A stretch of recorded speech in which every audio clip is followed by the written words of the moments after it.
Welcome back to Midlife Criticals. I am your host, Travis, the DM. I will be the game master for this evening. Viewers and Nelsons, thank you all for who watched the full episode 1 here. We appreciate all the support, and we're going to aim to try to make every episode better and better for you each week. Now, that being said, we're going to get into a quick recap of last week. We had 2 sets of friends seek shelter in a small town called Eden. Severe winter weather forced them indoors. And while taking shelter at the nearest inn, a few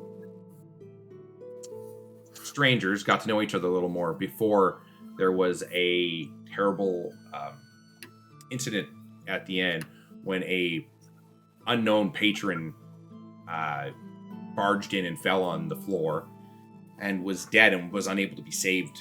So, seeing the marks, our heroes took out into the snow, into the storm, to find out where this individual had come from. And in doing so, ran into something that might have been tracking him and had to fight a lifeless corpse of patched together pieces and stitching. And took quite the beating before being able to put the creature down. Now, we ended last week's episode just as the fight ended and they were walking their way back to the inn itself. And that's where we're going to start, as the winter wind is still biting across them with the snowflakes so thick that the visibility is almost impossible after a certain maybe 10 or 15 feet. Sound, their voices being taken away from them on the wind because it's so strong. Who is leading the way? I think I would. I feel like I'm a good windbreak though. You are, but I have better night vision. All right, well, everyone else will get the benefit of standing behind my giant windbreak. Just not you. I mean, I am appropriately dressed for the weather, unlike everyone else, so I feel like someone's not going to be behind the windbreak. It should probably be me. I'll definitely take it. As long as we're still in the forest, though, difficult terrain does not slow us down. So you're welcome, folks. Oh, yes, you're projecting that. So, yeah, it would seem that even though this snow is, starting to get up to knee deep in some spots with the drifts, you can traverse this just as easy as if it weren't here. It's an odd feeling, it feels like you're passing through no weight. So who's guiding? Sorry, it was Teresa. You said, okay. So it was you up front and then our lovely Willow after with the basket beacon, I assume. Basket beacon is necessary. The basket beacon is on. And then after that, we have our glorious bard. I'll let the bard go. The bard. The bard. Okay, so then we'll have our fancy friend third, and then behind our Lathander fanatic, who is definitely not as hurt as you think I am. Like I did take some damage, but I'm pretty good. Did he at least get dressed? Yeah. I remember at the end I went against the tree there and latched myself back in. All right. Okay. Yeah. I'm definitely not healthy right now. Definitely look pretty banged up in the lead, but that's not slowing me down a lot in the forest. Still very comfortable in the forest, but like definitely bruised and battered. Kind of grumpy about it. I'm good. I'm just cold. You're good. You're just cold. Okay. And I remember I have the head of the fleshy monstrosity. Yeah, you do. So you trudge back forward. You find yourself coming back to that edge of the city, the edge of the town. And at first you just catch a glimpse of the fence, and then you starts coming into view through that heavily obscured snow. Is it gates closed or are they still open from when we left? They weren't actually open. You hopped them on the way there, so you find your way coming back, and you hop them again. This time at a more careful speed. It's not as difficult. But you find yourself then again on the main road, and you can follow your tracks back that are now again almost half covered by the time you're getting back here. And as you approach the inn, you can see a few silhouettes of the figures inside the inn, casting shadows out. And as you approach the inn itself, the door opens a crack, and you see a familiar Goliath just sitting there as you open the door a crack. And he opens the door a crack and looks up. Is everything okay? I just look back at the head that Cassian is holding. Okay, yeah. Everything's fine. Put the weapons down. And the door opens and it reveals the interior of the inn. However, you notice a smaller individual beside the Goliath. You see an elf with long blonde hair that's tied up into a ponytail with black leathers with vine designs around all the exteriors. And it has a long fur coat where you can see a long sword on their hip and a dagger on the other side. And you just see what race was it? Sorry, elf. Elf. And you see him sitting there with a bow kind of at the ready, just behind him. And as you are brought into view, they all drop their weapons. You can see a couple of their townsmen had like daggers out, and some of the travelers had some short swords. Maybe not with much skill, but that's what you see as the door opens and they all just kind of drop their weapons. In the back, you can see your bard friend kind of sitting at a table, guitar in hand, plucking away, smiling. And I told them that was you, that there was nothing to be worried about, that my friends would just be out there saving the day. I told them. But the boss lady told me to make sure. And he finishes opening the door, kind of letting you in. He looks down at you with this kind of almost thoughtless look, and he looks down and his unfocused eyes focus right on the undead creature, and he just watches it go by, and then the elf at the same time, they zone in on that head, and they just, as you walk by, everyone kind of taking back, you can almost hear the air leave everyone's lungs as there's a slight gasp at it. Some people never seeing something of this horror before. And the owner of the bar, you see her perk up and lock onto you and have this face of concern and this flash of confusion as you walk up to them. Was this fancy pants elf with the longbow? Were they there when we left? Yeah, they were there. I mentioned the Goliath on the other end. They're just travelers. No, I know the Goliath. I mean the elf. No, he looks nondescript with this cloak, but now that he has his cloak off, you can see the tools underneath. Gotcha. Yeah. Okay. All right, so I'm walking directly to the bar, similar to what I did when I first arrived from trudging in this cold weather, and with my metal armor, I kind of give it a couple taps, let the snow fall off, and as I get to the bar, I'm putting the head on the bar. Yeah, I'm going to look to my companion, and is it time for that second drink, perhaps? As the head drops with a wet, like empty hollow thud, you everyone in the bar just kind of looking at you, and your voice carries clear across the room. You could hear a pin drop when you're asking about that second drink, and without you even saying anything, you see the bartender. She looks down, she grabs. You can hear her crack a keg for a second, fill up, and just slide a glass of big flagon of meat across the counter. She's like, that one's on the house. What happened?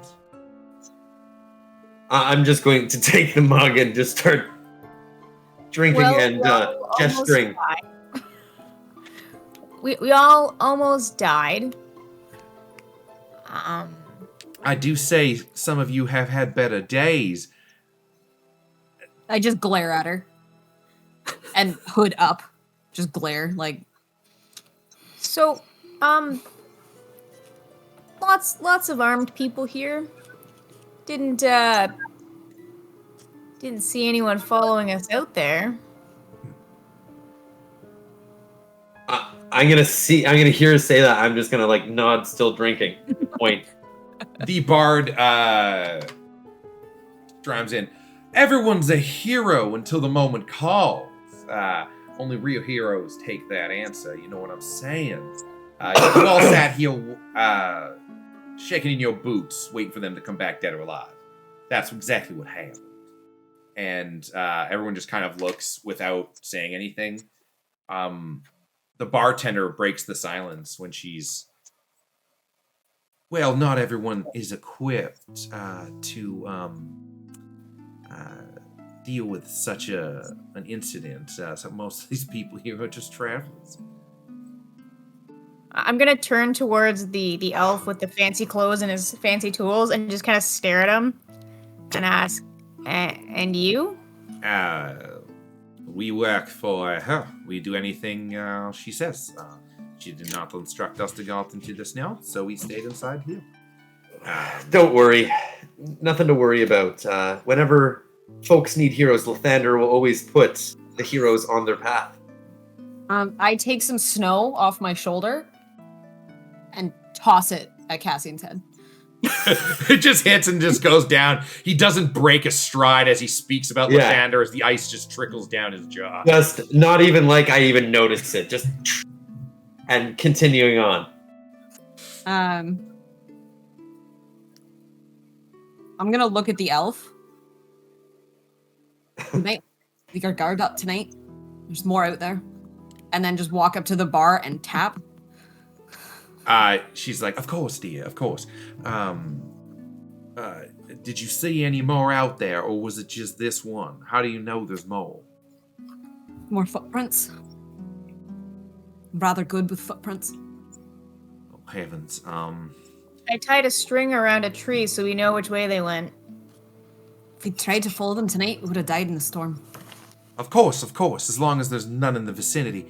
I'll get Granite. I'll get Granite and Troll to stay up all night, and they'll be guarding the perimeter. Between the big guy and him, they keep this place locked down, if you know what I mean. We don't have much for authority out here, and we got to take care of our own. Do you have anyone who would know anything? And I walk over and just kind of like poke the head. Not much here in town, I'm afraid. Will raise its eyebrow. She kind of just looks. Can you ask Lathander? Is it like you can talk to him? I mean, I talk to Lathander all the time. It's and he answers in all sorts of ways. I mean, one could say me finding you lot is an answered prayer in its own. You sure you, Lathander, had nothing to do with bringing me to you? And wouldn't have been my first choice, but it seems like it was his. Do I have my drink yet? She just slides it over to you as his words end. I just kind of smirk and then just like drink half of it. I thought you were gonna throw it. I was gonna be like, am I gonna do one of the? No, I don't also thought that you were gonna throw it. Where's the deck? Just like, okay, deck saving throw here. Let's do this. No, I don't waste alcohol. Are those nuts still on the table from earlier? I'll throw those. No, I took. They're all gone. Yeah. Okay. Probably in someone's backpack. No, sneaky. Is the dead body in there from before? Yeah. Oh yeah, what happened to the guy who died? How thoughtful of you to ask. Oh wait, the murder. Yeah. Oh, the murder. Yeah. Behind you, the cloth. It's more like a burlap, to be honest. Almost like a burlap bag that had been torn open to scrap, covering most of the body. His legs still kind of the individual's legs kind of still stick out the bottom, but it covers up the nasty bits. Just kind of sitting there. Yep, no one's no. Everyone kind of took a step back. Just in the bar? Like on a table? On the floor where he died. They didn't move him. Didn't move him. No respect. Is there a sense of like who's in charge? Is it the bartender or is it like elf dude? Well, the owner of the bar, he said he works for the owner of the bar. Okay. Sorry, our Google is picking this conversation up in the background. It's gonna solve it. It's okay. gonna, chat GPI it, and it's gonna come up with my plot. 100%. It's gonna plot spoil for everyone. Right. like to make sure that and I point at the head, actually did that. So I'd like to perform a post-mortem. Oh, I got this. I'm gonna walk over and I'm gonna pick up the body. But as she's doing that, I say, is that all right? Do we know? Is that disrespectful to his religion? I don't want to. Oh, honey, I honestly don't know who that man is, to be completely honest. Right, Kate, chop, let's go. I'm gonna pick the body up and carry it. Are we doing this in our room? No. Okay. Is there like? I don't know where the boundaries are. Is there like a room or I'm like sleeping there? I'm sorry. Right now, we have this this more private offshoot here. There's like a single room that I'd mentioned, like a private room off to the left. It doesn't. It's not so much a room as it just has a private table in it. Right, that will do. And then I reach in front of Cassian and grab the head and lead Willow with dead boy into the back room. Okay. And start examining and leave them to do. And if there's anything on the table, I'm gonna kind of use his body and my arm to like brush stuff off the table. And then I pat Willow on the shoulder. Yeah, right? you knock over a unlit candle holder and a couple of plate settings as they just clang to the floor and with any eloquence and I'm gonna post up at the end of the table and just kind of like use my general size to like block the view. Oh, so you stand in the door frame. Yeah, but I am the door frame, so like no one's getting in. Facing out. Yeah. My question is did she leave her drink half full at the bar when she left? Yeah, probably did. Yeah. Got so focused on the task at hand. Yeah, I'm not letting anything go to waste. Not this fine night. So I'm just gonna see her busy in the back room. Grab both the mugs and make my way over to the bar. I'm gonna like palm like my hand on like a human's head, and just like kind of turn them towards me and just say, "Can you like? It's gonna be a while. Can you get me like a snack and drink?" And then I'm gonna like just kind of like push his head in the general direction of the bar. Whoa. Like, all right. Okay. I'm okay with it. Explain to me what you're doing, Teresa, for this body, and I'm probably gonna get you to have to roll some dice for this. Yeah, that's fine. So examine it. Like I'll start with the head and examine like the different pieces of skin and body part that have been placed together to see if I can figure out like what races they are, like how long they might have been dead when they were chopped up and put together. All right, that kind of thing. Give me a medicine check for that one. I'm going to a medicine and investigation. Yes, I do have advantage. Like how long this thing has been animated, walking around all sewn together. 22 for medicine. All right, now give me an investigation because now you're looking for the details with a trained eye.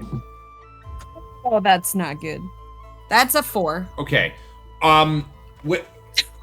The good, Such a good roll and such a shitty roll. No, it's going to average out, right? You can tell.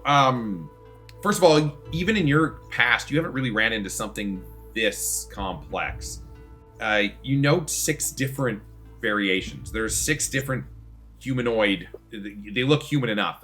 One could possibly be an orc, lighter green could also be the age of the cadaver itself. They have been put together with very little expertise, almost like someone would be sewing up a teddy bear or something. The eyes are from 2 different hosts. The skull itself is mismatched and unaligned. It's just a mess. Okay. Like the brain intact and stuff? If you go to crack it open, yeah, there is a brain in there. Is it one solid brain? Yeah, or is it like... it's one solid. Yeah, it's one solid brain. Good question. Thank you. But that's just the general surface knowledge that you pull of medical off this. You don't really look too much deeper than the obvious stuff that you would look for. Condition of the teeth. I don't know that you're allowed to ask that one. That's not a you thing. And I won't metagame, so I won't. Yeah. I won't ask that because I didn't. Little bird, check the teeth. So anyway. Okay, well, after that, then I put it to the side and then turn to the body. So I want to investigate what race. All right, give me an investigation on the body. 7. I want to make sure that wasn't a 1. So. Wait, can I still? No, I had bardic inspiration, but does that last beyond combat? Lasts an hour. Is that still within an hour? Yes, it is within an hour. Yeah. Boom. Wow, that's worse. You're welcome. You add a dice to it. You add a dice to the 7. You add a D6, Brennan? Oh, okay. D6. Roll 6. Sorry, not Brandon. Vic, it's a D6 for your bardic die, right? I know what you were asking, but he was right. I'm so used to Brandon being a 10, fucking bard. Oh, 10? No. Okay, with the 10, 10's not bad. 10's average. Weird. You look over the thing, the cadaver. The male is maybe 5'10". He's got a looks like he's starting to grow a beard, but it doesn't look like his facial hair kind of grows in very well. Kind of like a blotchy a beard. He's So not a thing or a cadaver, Travis. He has a name, and we all cared about him enough to run out into the blizzard. Okay, yes. Cadaver, you will be missed. The decedent, the deceased, the male. The decessant male has brown hair, kind of shaggy, just about covering his ears, kind of universal around. Not a bowl cut, but close. And he's wearing just simple traveler's clothes, a heavy wooden jacket over top of a tan, creamy undershirt. Okay. Yeah. When you take all that off, you start to notice the tears in his skin from the force of the... the shirt was torn in multiple places, actually, because when he had gotten hit, it tore the clothes, and you can see that it was visible when you were examining the first time. But now seeing it, you see the blows that match some similar ones to yours. Some of the bruises starting to form on your own bodies. It's starting to come through. Apple, you kind of glance over... Not Apple. Willow. You kind of glance over your shoulder at this every so often. You would see similar markings to the ones forming on your body. It seems that this creature wasn't the only one. This poor lad wasn't the only one this creature got a hold of tonight. You, however, do start to notice inside the wounds. Just because you have a 10 and you rolled such a high medicine, you see a black ooze inside all the wounds. It's a fine line inside all the wounds. I'm gonna take a sample of that. Put it in a jar. Don't clean that out. Yeah, if you don't clean that out, it gets, to become an itch. Yeah, you can get gangrenous. You don't want that. I'm gonna take a sample of that, and then I'll probably do I don't know if this is a medicine check, but now that he's dead, because I'm a doctor, I'm going to use this opportunity to learn more about the human body, if he is human. Yeah. And no, the guy on the table is definitely human. Okay, Oh, yeah, I'm going to sorry. perform a full like autopsy. Like I'm going to cut him open. Okay. And Okay.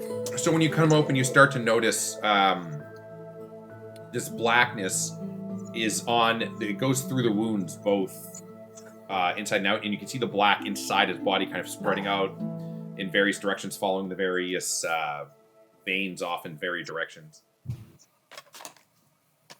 okay, I'm going to take a sample of his blood. Yeah. I'll hit up the jug. Nice Yeah. juicy vein. Yeah. With the Jug. unceremonious little spurt Sorry, Vic. across the wall there. You're able to cap it and get some a decent blood sample. Okay. Take some samples of like other bodily fluids as well. If Yeah. anything. General, you do your. Yeah, no, you go through the whole mess. You collect your samples, and you kind of have what you need to get an idea of some more deeper questions. Okay. Other than that, Is the black just limited to the is the black in the blood? it was just spreading near the entrance where it was.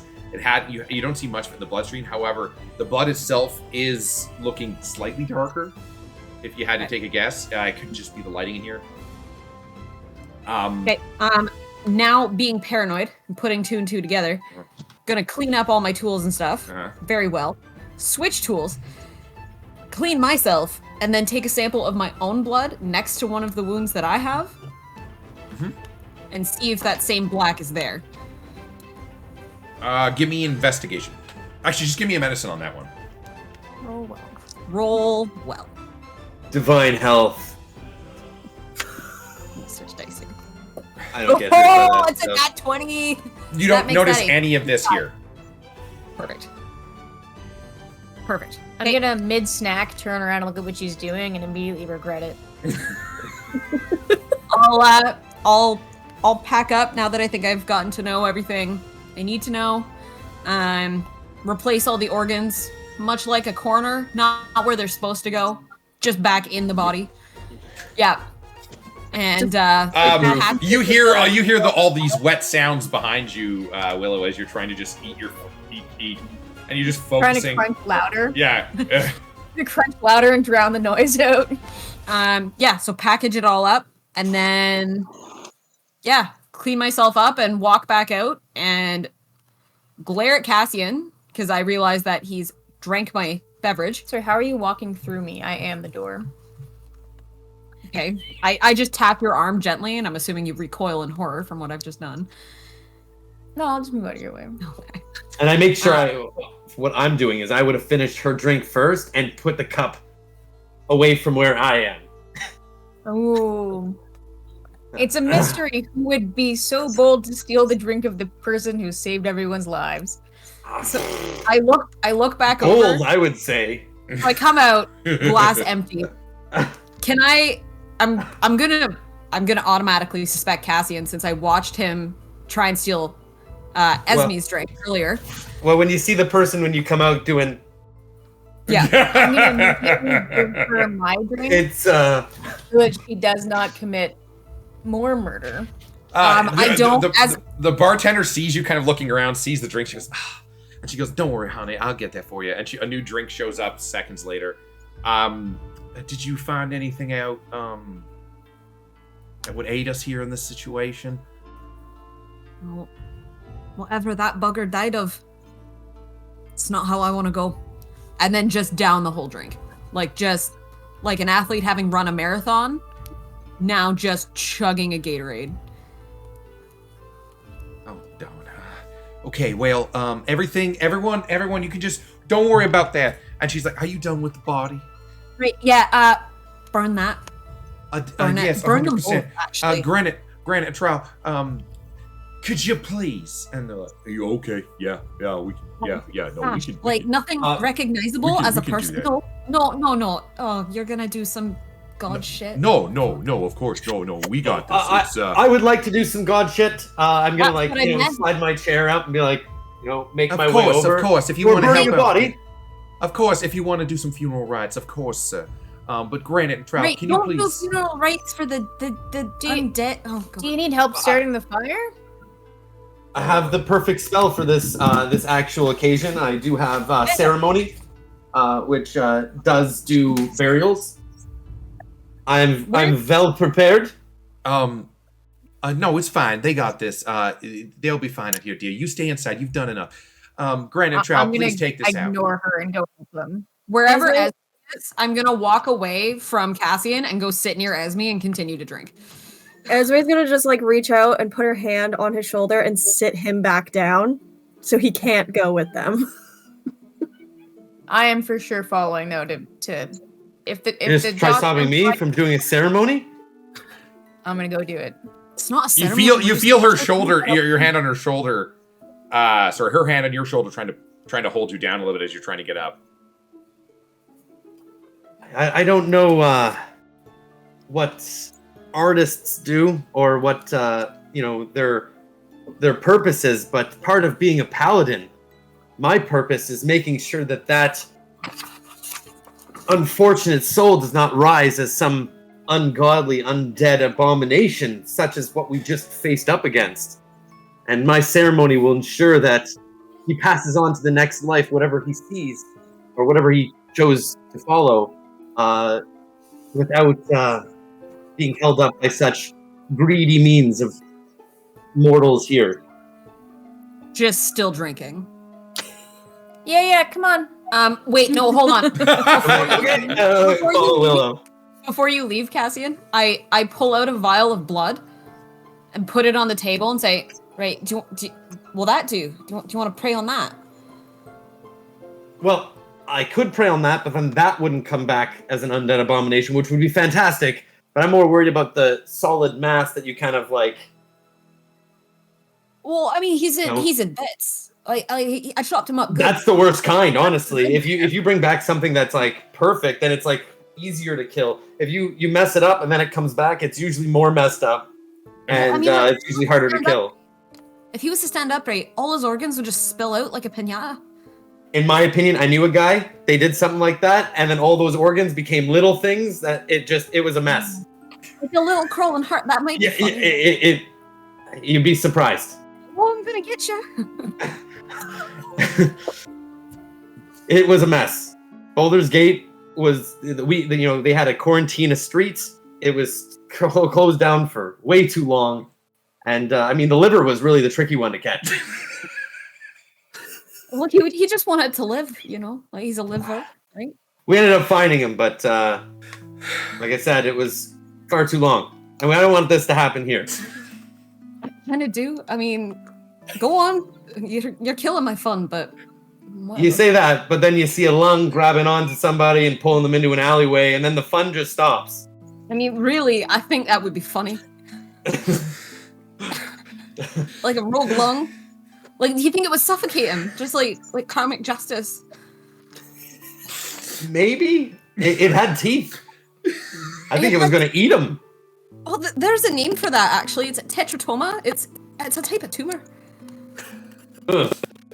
Well, whatever you saw there, I want it to come out and play. We have to play whack-a-mole with. So I'll go make sure that doesn't become a problem. And next round on, and I'm gonna point at the bard, and I'm gonna leave. He does have coin. I did pay him. I know. All right, so we're gonna go light a funeral pyre. Yeah. I mean, we don't have to burn his body. I can just pray on it, and he doesn't become undead. No, we're burning that body. I'm out there, and I assure you, a little bit of kindling, I can handle this. It'll help it not come back. All right. Well, let's definitely burn it then.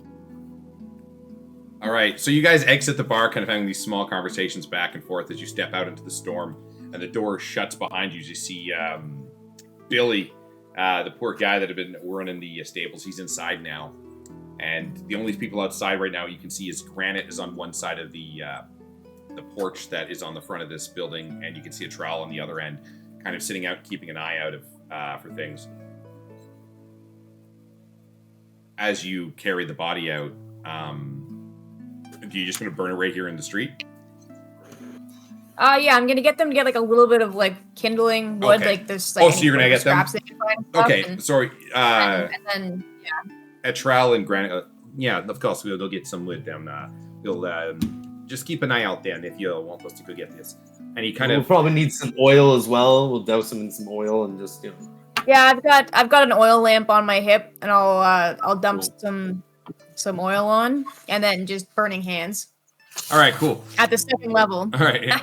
So okay, well before that happens, and about over 5-10 minutes go by, they build up a little bit of an area, and they put the body still kind of wrapped in that burlap on top of the pyre that they had placed there for you.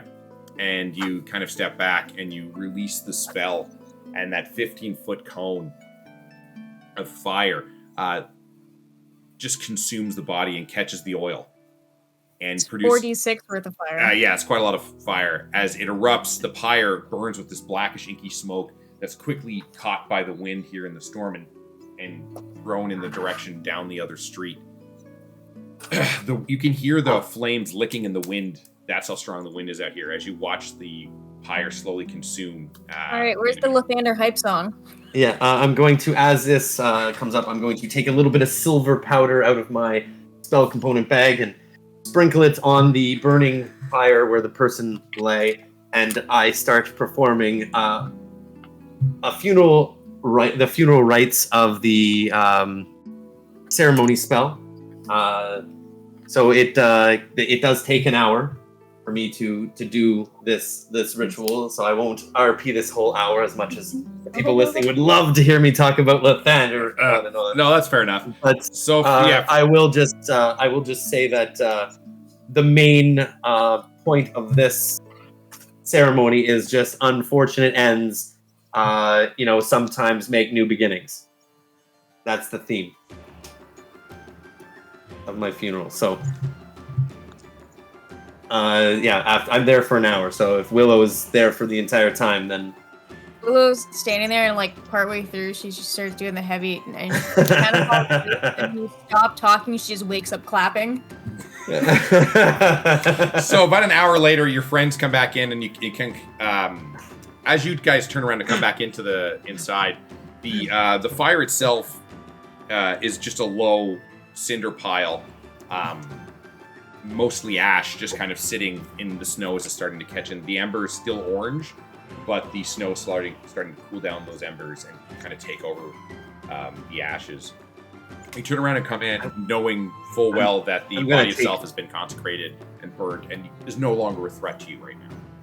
I'm going to take some of the holy ashes of the, righteously burned, and I'm going to keep that with me for some reason. What a fun serial killer trait.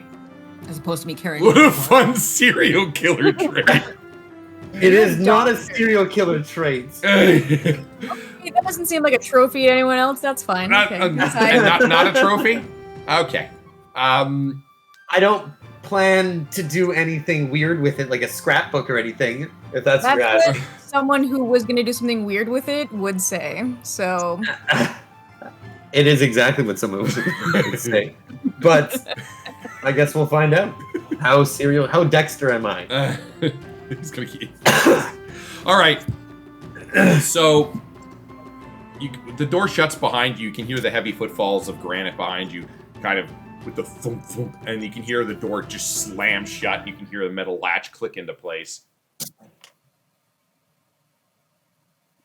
I'm going to immediately gravitate towards the fire because I'm frozen. Yeah, you make your way over to the fire. You pass. Appropriately.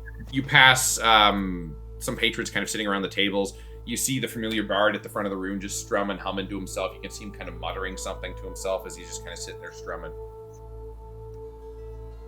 You post up right in front of the hearth and kind of just consume the whole the view of the hearth as the sun as the fire kind of silhouettes you as you kind of just soak it all in as best you can. All right. I'm gonna go to the bard and just be like, So, the next round. Let's do it. Oh, you want me to buy you a drink is what you're saying. Oh, only if you're offering. Thank you. Oh, I definitely am not, sir. As I am a working man, I have something better for you than any measly round. It's a song. Then let's have it. Oh, it's not quite ready yet. I only really have one verse. I don't know if you'd want. Well, And that's my father raised me better than that to rush a man in his work. I will wait. Well, We definitely want. well, you know what? I'll let you know what I have. And he kind of just strums his guitar. He's like, twangy lyric. He goes, "Last night death came here to." Nope, that's not it. Last night death came here with a knock, and 4 heroes stood up and said that they had enough. Off into the storm they went, weapons drawn, and it was too tough. Oh, no, that's that very good. Here goes on, give me a second. And 4 heroes stood up and said that they had enough. Off into stone, weapons drawn. It was tough because undead was on its way to take all the lives. See, it's still a work in progress, everyone. But I'll get back to you. And he kind of just goes back. And he strums. I'm gonna stand up and just give the heartiest clap, and I'm gonna nudge I'm gonna nudge Willow because you're the one that came out with me. I'm like, that's about us. Well, you see, it's just a work in progress. I have the tunes in my head. I'm just working on the lyrics, as you can see. I'm gonna take out 2 silver worth of copper, and I'm gonna just throw them into the air like they're confetti. With a couple of jingles, he's like, thank you. And he kind of just puts his thing down and like awkwardly picks up 20 copper pieces around. And it's almost to the point where it's almost his insult at this point, but he doesn't know how to quite take you. He looks at you with a little bit of a confusion, like that. Oh, my boss told me that those are just useless, so you can just throw them.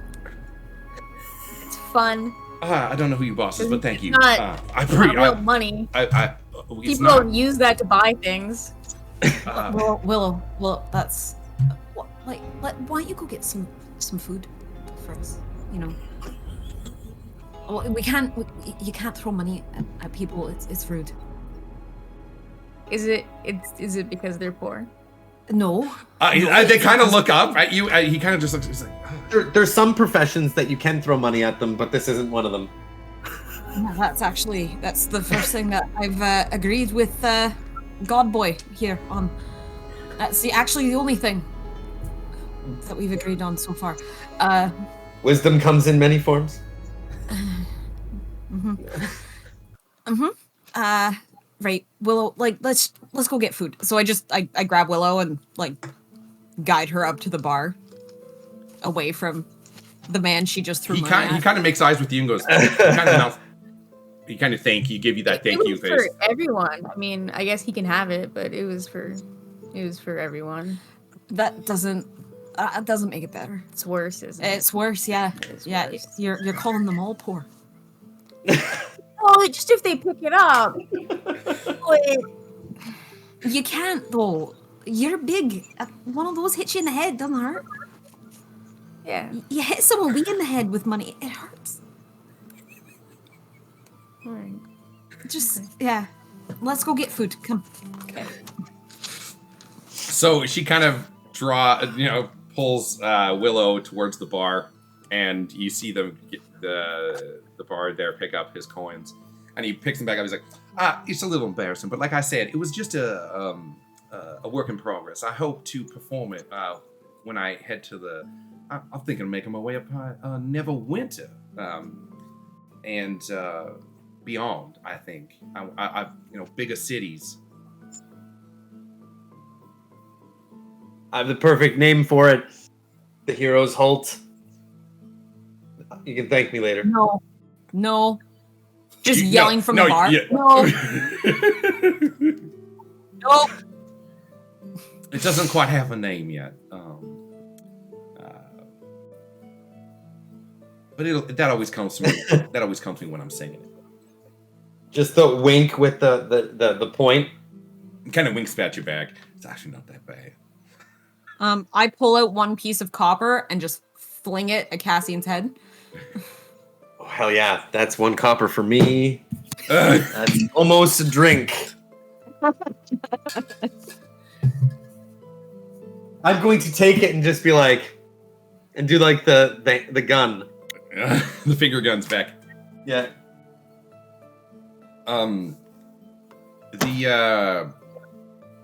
The bartender kind of finds her way over to you, kind of just like, you can see her cleaning, and at first she's kind of leaning back and she glances over every so often, and then eventually you see her slide closer over to you, cleaning her way there and making it look not as direct.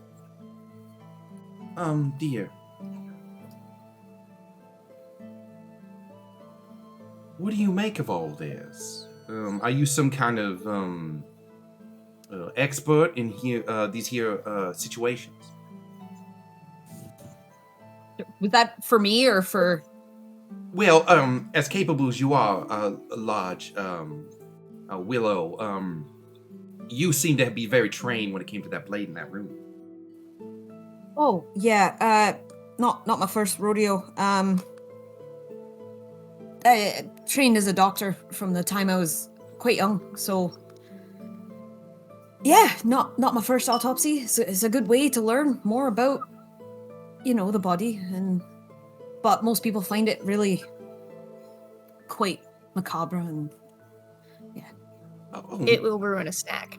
It does. Well, not mine. I don't care. It doesn't bother me, but yeah, Of course. Helps you learn. Did you find anything out that is do you have a working model here?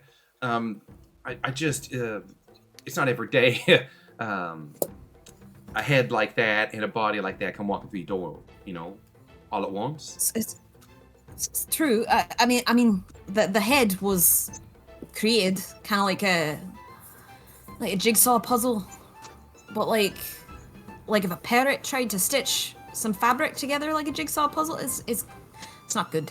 Many different people went into making that head, but the body's just one person. Yeah, I cleaned him up. There shouldn't be any blood or anything on your table. No, well, there probably is blood on the table. Oh, don't worry about that. We'll probably just end up replacing it. We do have backups. I can replace it if it's permanent. Like, we can burn it if you want. That's probably what we're going to do. I just didn't want to put you out. Yeah, don't worry about it. Yeah. No, I mean, like, if you have any direct questions, I'm happy to teach people about. No. My form comes with mixing of cocktails, not blood and guts. I prefer to stay back. I didn't quite pay attention. That's why I was here asking the question. Okay, that's great. Has anything like this happened before? I don't reckon it's happened here recently, dear. Have you had a problem with the undead in this area? She said just not recently. She didn't say not before. Oh, That's suspicious. No, I mean, when's the last time an undead pops their head into your door is what I mean. It has not been in some time I have seen anything like that is what I mean. It's true. Have you had any undead in this area? No, I personally haven't seen any undead. And I've been here. I took the bar over from my dear old parents, obviously. They had this bar in their family before that. My father opened it up some time ago, and when they passed, rest their souls, I took it over some 15 years ago. And they died of natural causes, or sorry, it's very personal. been told I can no. be blunt. What ended up happening was dear old dad went first one horrendous winter with a cough that just wouldn't end until it took him. And Ma, I swear she died of a broken heart not too far after. No, that can happen. Yeah, I'm sorry for your loss. Absolutely no. That was an age ago. It's already out of mind. Yeah, I'm sorry I can't be any help. But I was trained in the, like I said, running this here facility. I don't know any much about these sorts of things. Can I do an insight check? Oh, sure.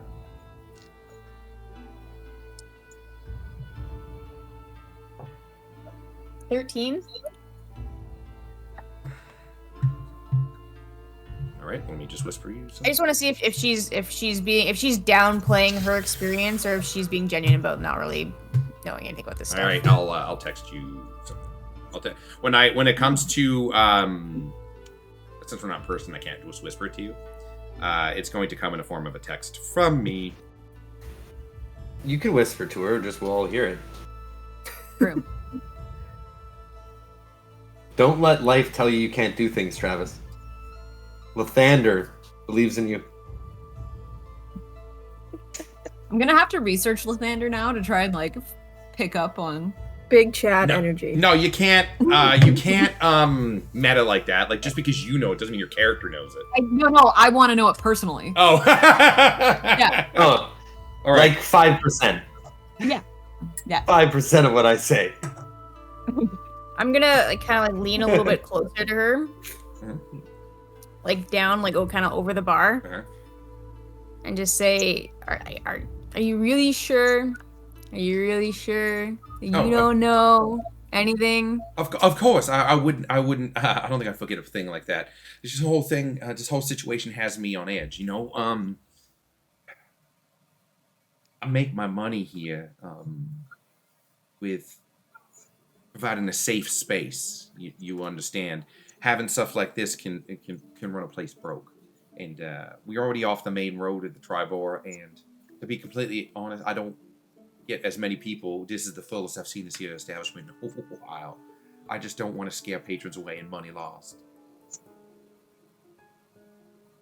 I know a thing or two about keeping secrets, and I think you're keeping a secret, and I can't help you if you don't stop keeping your secret. That is my worst honest to God fear.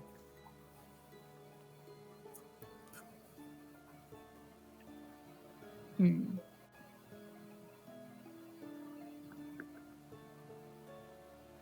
have no idea what's happening, so I just keep looking at them both and wishing that there was more liquor in front of me, but there's not. So I just kind of like rub the bar with my finger. I'm just gonna turn to the doctor. I don't think she's telling us everything. Oh, And I don't understand why a good person would keep a secret like that. well, you've got secrets that you haven't told me. You're not a bad person, are you? No. Well, maybe she'll tell us eventually. Okay. As long as it doesn't turn out to be something that would keep us from dying, then. She notices your drink's empty and quickly changes it up, kind of. You can tell. Actually, give me perception checks, both of you. Oh, good. Oh, I am good at that. 11. That is a 23, dirty 23. You see her hand shake a little, a tremble in her hand. You're right. That can be a sign of something serious. And I just like lock eyes on her when I say that. Like I said, this whole thing's got me rattled, and I don't want to go broke, okay? Like I said, all these people have already paid up front. They start paying back. I need this money. And if they want it back, I don't know what I'm going to do. And she's like, if you excuse me. And she disappears into the back. I'm gonna grab her. The second you go to grab her, you hear heavy footprints come behind you. Thump, thump, thump. And you feel a big shoulder, a hand on your shoulder, but a large hand on your shoulder. Put her down. Yeah, I'm just gonna grab her. Put her down. And No, not grab her. I meant like grab her, like just grab her by the wrist, not like pick her up or anything. No, the second you go to touch her, this guy is on you. And he has his hand. Put her down. Don't touch. You don't touch, boss. Don't touch. He's not up. Don't touch, boss. I'm gonna. All we were gonna give say, like a long glance at the doctor. all we were gonna say, and then I look back at the bartender, as if anyone tried to request their money back, that we would have a word with them for you. I appreciate that, and she just pulls free, and then But she just if pulls her there's- hand free and kind of rubs it. If you want to keep the grasp, If do you want to there's let her go? anything that we should know. Sorry? Sorry, did you want to let her go? She tries to pull her hand back. Yeah, I just wanted Yeah. to like So she make her lets stop walking. So If she there's anything you know about what's going on here, you should tell us now. Well, I do know is we treat you with respect. You should be treating us with respect. We don't go grabbing strangers around here. Granted, I'm going up to bed. And then she goes, I will be going by myself. And she disappears up a small staircase in the kitchen that you can see going up to another area of the building. And Granite, as she disappears, Granite puts his don't touch boss, okay? Boss doesn't let me touch. Lord. And then he kind of walks away. You can't grab people like that, Willow. We weren't done talking though. No, if one person decides they're done. Unless we're gonna kill them after, and they have to deserve that. She didn't. She might. Well, you don't know that. Yeah, but Right, you need to apologize to her in the morning. Okay.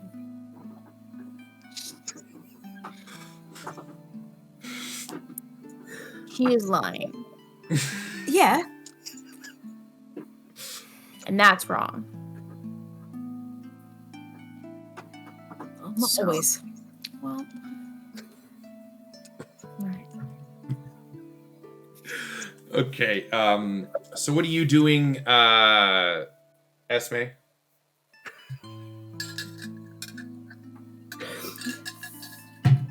This entire time, I've just been sitting by the bar, just like taking everything that's going on in. I was just being quiet and watching this whole thing unfold. Fair enough. All right, so what does everyone want to do now that things are starting to settle down here in the inn? Go to sleep and not die. That's pretty top of my list. Yeah. You know what? I'm gonna actually. Boss, you know how like you're really quiet and you just kind of like sneak around sometimes. Maybe you could sneak around to where she went and listen. I'm gonna go with no. But she's lying. I get that, but there's nowhere else to stay, But if she's lying, and I don't want to freeze to death in a bloody snowbank. But if she's lying and there's more bad things, that the horse he's outside. Cassian will be sleeping with the horses, and he knows that if he lets anything happen to any of them, that'll gut him like I did that buddy. Unless it gets really cold and I need to crawl inside one of them for my own safety, I will make sure that all of them make it to dawn. I really want to know what she knows. And we'll find out, but not by getting ourselves kicked out. No, and I'm not sneaky indoors. There's no trees in here. Well, they were trees, but they're dead now. It's furniture. Gonna begrudgingly let it go. Right, I'm going to bed. Sulk the whole way up to the room. I'm going to bed, and then just walk up the stairs. All right, with two heavy set footfalls going up the stairs, one a large figure kind of having to duck really low to get up to the upstairs, you turn right and you notice that's the room that you've been assigned, and you see the door open up, and it opens up to the suite here. One queen-size bed, and some desks and stuff in here where you could where your stuff has already been set up. Obviously, you've been up here before. I don't know why I'm explaining again. Different episodes. And you just both of you just head up there. You guys doing a watch or anything like that? You just going right to bed. Sleep. I try and get cleaned up a bit. Yeah, Like, there is a wash nearly- station there that you're able to go fill up from a room that's like a water closet down the hallway.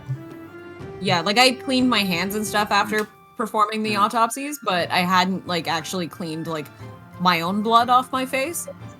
Oh, that's, yeah, from the blunt force trauma. Yeah, no, yeah, so you're able to clean up a bit, and by the time you're done, the water has this rosy color to it that just kind of sits there, and you kind of catch a reflection, and so you're seeing some of the bruising and stuff that's starting to form around your face. Yeah, you took a good hit. That's for certain. Yeah. I'm gonna let my pig Peony out of his basket so he can just like wander around the room, get familiar with the place, and I'm gonna like just roll out my little makeshift bed on the floor and like snuggle all in. Describe what the pig looks like, Meg. It's cast iron, and it's like a mini pig size. It looks like this, but if it was bigger. But it moves and acts like a real pig, like it snuffles around, and it's got like little ornate flowers painted on the side. It's the sound of metal on wood, so dum, dum, dum, dum, dum, dum, dum, dum, dum, dum, and it has this heavy way it kind of moves, but it's just as graceful as you would see a live pig with just a heavier footfall. But yeah, you can see it curls right up next to your, just nuzzles right in under your neck and just kind of falls asleep. Cause you're my best friend. And then Esme, did you come up with us? Because you're staying in our room. Yeah, I was just waiting for like a break in the whatever. Oh, sorry. But yeah, I'm also up with them in their room. Oh, sorry, you were called up last. Okay. Yeah. Where should I sleep? I'm fine with sharing the bed, but it's up to you. Are we gonna sleep like feet to face or face to face, or what are we doing? Well, what are you comfortable with? I've never shared a bed with someone before. I've never had to. Right. You want me to sleep on the floor? It's very comfy down here. Like, if you're not comfortable, it's fine. I've slept on worse. Do you mind? No, that's fine. Do you mind if I take one of the blankets then? Oh yeah, that's totally fine. Right. Okay. Cool. I'm gonna pull like one of the sofa cushions off. I'm gonna reach into my pack and pull out like some like luxurious looking like blankets and pillows, and it's coming from like a little pouch. It doesn't seem like it's really like big enough that I should be able to pull this stuff out of, but I do, and just kind of like hand it off to you. Oh. Neat. Thanks. Don't want you sleeping on the floor, Doc. I do have a bedroll. It's just probably not fancy. It's meant for like curling up in a ball in the woods under a pine tree. Well, not so now much like you've got silk pillows and fancy blankets. just never something that Neve would have invested in ever. But like kind of impressed, kind of like She pulls out stuff that you would be useful. The blankets that Willow pulls out of her pouch there, her sack, are the same stuff that you would be used to. It's kind of a shock, really, that these people would be carrying around such nice accoutrements with them on the road. I mean, my outfit suggests that this is our clothes. mine does not. All right, what are you doing there, Cassian? I close the place down with the bird. Okay, so for just sake of brevity, you and the bard stay up all drinking all night. And eventually, after a couple hours, he bids you adieu and stumbles upstairs to his room. The bar itself, at this point, those people who are here are, by this time, people are sleeping. Everyone who had a room is up there, and those sleeping at tables are sleeping at tables. The only two people up right now is Atral, is the elf character, is stoking the fire, and Granite is sitting by a chair by the front door, looking out a window. What were their names again? Granite and what? Atral. Etral. Yeah, I'm gonna head out to where the horses are. I'm gonna signal to Buddy that I'm gonna go outside. Like I'm heading out there for the night. Okay. Stay warm. Yell help if That's you easy for. yell help if you want help. Such an insightful tip. Thank you. If if I was to get cold, I would just look inward to Lathander. He will keep me warm on this cold night. And dawn will be a dawn for all of us. Yeah, dawn comes every morning. It sure does, buddy. Sure does. Now I'm going to walk outside with those last words of wisdom and head off to where the horses are. Last time I was in that stall setting up my stuff, the stable hand gave me some useful advice, and I'm going to take it. What was the advice you took? I'll explain it later. Okay. Oh, yeah. I'm surprised you don't remember. I know. I know. Terrible me. So yeah, you bed down for the evening and cuddle up next to Poppy. Poppy's gonna bite you. And That's exactly the useful information. you cuddle up next to Poppy, and Have a wonderful sleep. she kind of just Poppy kind of looks at you Yeah. and then looks off, just chewing some hay. You all bed down for the evening and wake up the next morning with dawn's light peeking through your windows. You're welcome, everyone. You're welcome. Sorry, you would awake. You were going to bed fairly late, so you'd wake up as morning has already come and day's light starting to get brighter and brighter in your rooms. You wake up with the sounds of Billy moving a cart around, and he has some kind of a flat spade shovel that he's using to kind of clear the snow out of here. As when you wake up, it snowed at least a foot more than it was when you went to bed, and it is still snowing. I'll wake up and give him a hand. Just kind of clean it up. Help him get set up for the day. Rubbing my sore, bitten arms and legs. Thanks you, mister. Yeah, I appreciate the help. Most people don't help me, but I do appreciate that, sir. And I'm going to give him the one copper piece. Oh, thank you, sir. I appreciate you, sir. That's all I have. If I had more, I'd give you more. But I'm quite tapped myself these days. Oh, of course. No, you didn't even need to, but I do appreciate it. Thank you. You sir. deserve it. Oh, thank you, sir. And then he continues to. He has like a heavy woolen coat, but you can see a small basic vest underneath with a straight tie that goes underneath. He's wearing one of those. What are they called? Those English hats. The name eludes me. Like a bowler cap? Yeah, bowler cap. Yeah. And he's just he's always constantly looking up to you, kind of like with a smile, and he's fascinated by you. And you spend the next. Oh God. You spend the next half hour clearing out this area, pushing the snow back, so he can get in and out and feed the horses and open the doors to the stalls. All right. Next up, what are you? The rest of you doing in room 4? I wake up, immediately throw my clothes on, and go back out to the stable to make sure Cassian has done his job and kept all of our horses safe. You show up just as about they're done cleaning up the area, and as you walk in, you see Cassian helping Billy pick the last of the snow out of the other side and kind of put it over the side. So this area is kind of down to the normal ground. You can see the hay that's kind of sprayed out here. And Poppy and Esme's horses are still... Yeah, they're sitting there. Bobby's just sitting there, just chewing. I pull like a mint out of my pocket and give it to Poppy. She eats it with a crunch, and she kind of just nuzzles into you. You see your friend Do I walk notice up. the bites on Cassian? Pardon?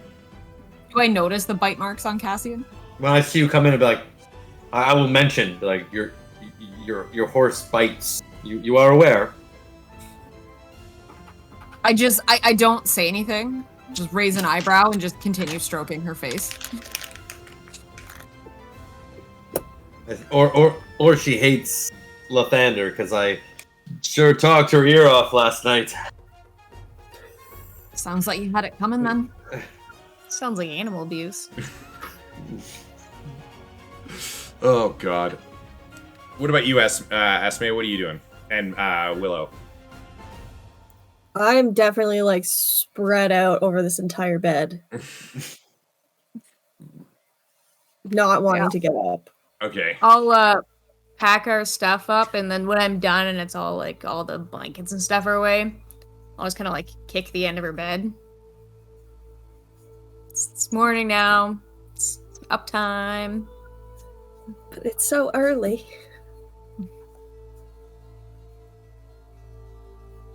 Yes, it is. And I'll go downstairs. With the thump, thump, thump, and then you hear the door close. You head downstairs, Willow, and you see the same faces that you'd seen the night before, all you're bleary-eyed and all having a warm morning's meal. The owner of the bar is behind the bar once again, and there's a small dark brown woman, 5'1", really small. She's kind of scurrying around with a tray. Did I say something funny? I'm gonna go. Yeah, I'm 5'2". You're like the really small 5'1". Oh yeah, well. Fine. I'm gonna go up to the bartender and Well, small for you. big sigh. I'm sorry that you lied and I grabbed you. Apology accepted. She looks at you. Your character name's escaping me right now. I'm terrible with this. Neve? Neve, yeah. She looks at you, Neve.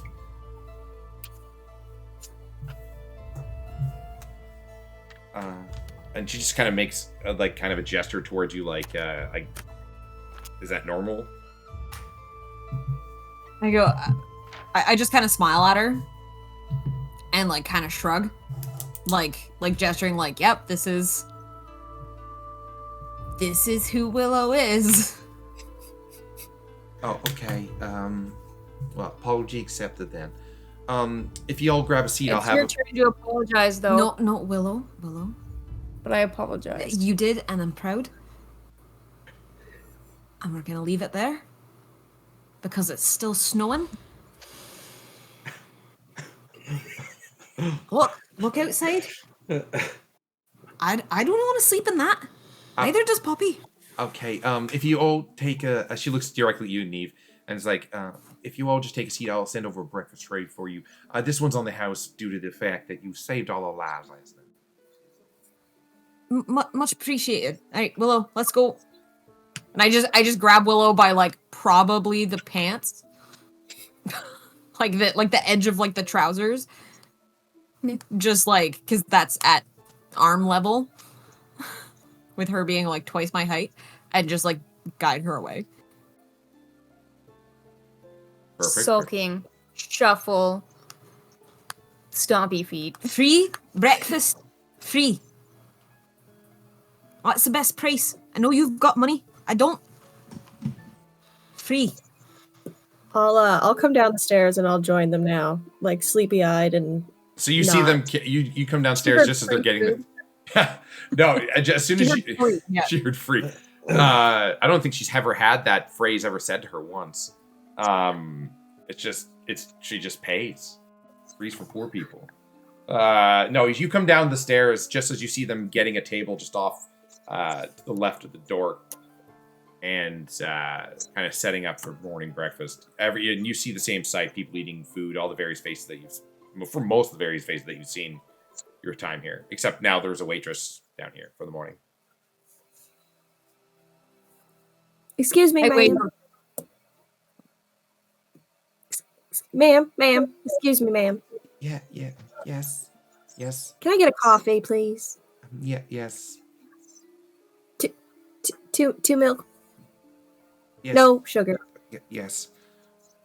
Of course, yes. Thank you. Yes. And she kind of whispers off.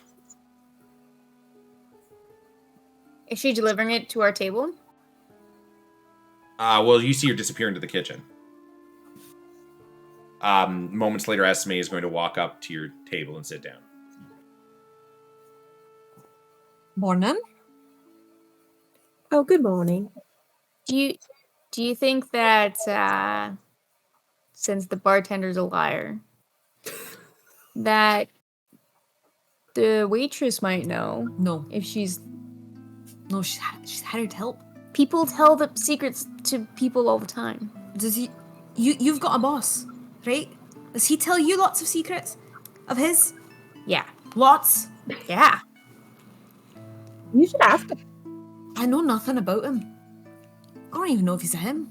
I'm saying this directly to Esme.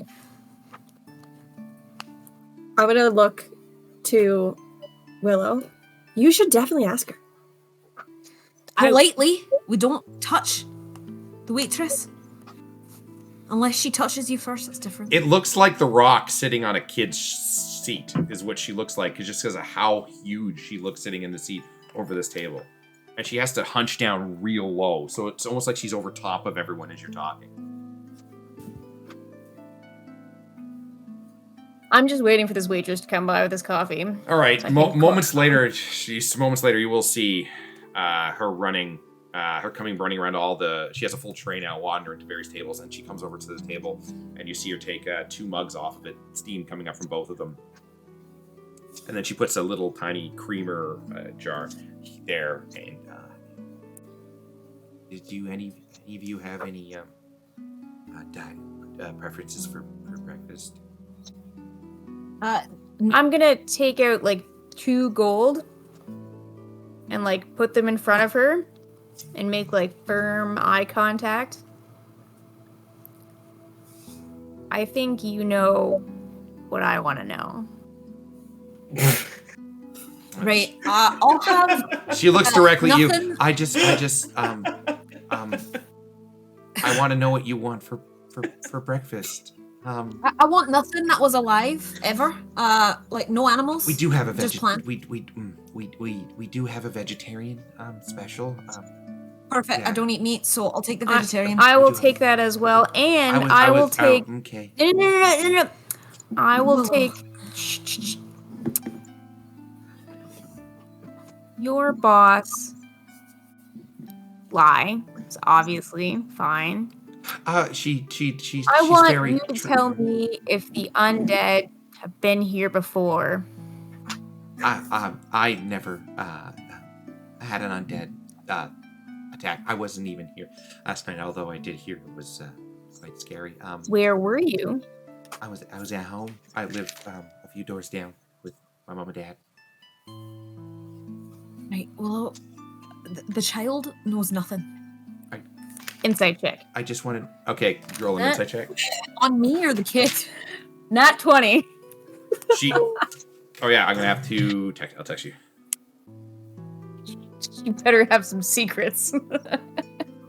While you're texting, I just want to say that these candies that I'm eating are Dino 4D, not 3D, 4D. And the last dimension is delicious. I'm very excited. Love it. That is the 4D. While And they're not that Willow's delicious. having stage, They're really not that good. Do you steal those from your kids? No, the wife got them for me. Okay. loves me. I'll just immediately sit back down and. Yeah, the vegetarian breakfast sounds good. And I'll still leave like one of the gold coins on the table. Thank you. Maybe broke It's by the end of this. it's already it's paid for. Thank you. And she kind of just slides it across the table at you. 2 vegetarian specials. How about you, dear? Do you have eggs? Of course, yes. That's the vegetarian special. That's not vegetarian, dear. Vegetarian means plants. Oh Like- yes, like no, salad. it comes with a fresh garden vegetable spread. It's got. All right, but no egg. No egg. I'll take her eggs. I'll eat Yeah, the she eggs. can have my egg. That's fine. Okay, no egg for you. Extra egg for you. A normal egg for you. And some bacon, please. Oh, and some bacon for you. I'll As just- moments later, the door I'm gonna opens. take I'm just gonna say, Peony out of the little basket and hold him facing you as you order your bacon. So looming over her, And then just put him slowly back in the basket. just looming over her. as this is happening, the door opens and a gust of cold wind comes in because you're kind of closer to the door, and you see your familiar friend Cassian Holtz coming in and shutting the door behind him. The wind and the snow still coming in and swirling around your feet. The worst. I'm Not gonna him, the just weapon. look around and locate my companions with a big smile They're on my right face. there by the door. Yeah. Frost gathered on my scraggly beard. I make my way over to the table and I'm assuming I catch the end of that waiter taking the order. Yeah. As you walk in, you can hear Esme asking for bacon. Ah, the perfect time. Oh, thank you, Lathander. I'll take one of everything. So you want one vegetarian and one regular? Yeah, let's do that. Oh, yeah. We only have the 2 options. I don't know why I made it seem like we were versatile. Cassian, how are you paying for this? It's free. Oh, it's free. It's free. It's free. On the house. Free's good. Absolutely. And would any of you like just waters for the table, or would you like perhaps we do have a breakfast mead and a breakfast wine. Breakfast wine, please. Breakfast wines. I'm gonna take the breakfast wine as well. Breakfast wine. Sure, fuck it. Breakfast wine. And looks at Are we day drinking? We're day drinking right now, guys. That's how real friendships start. And she kind of disappears without any second question, and disappears into the kitchen.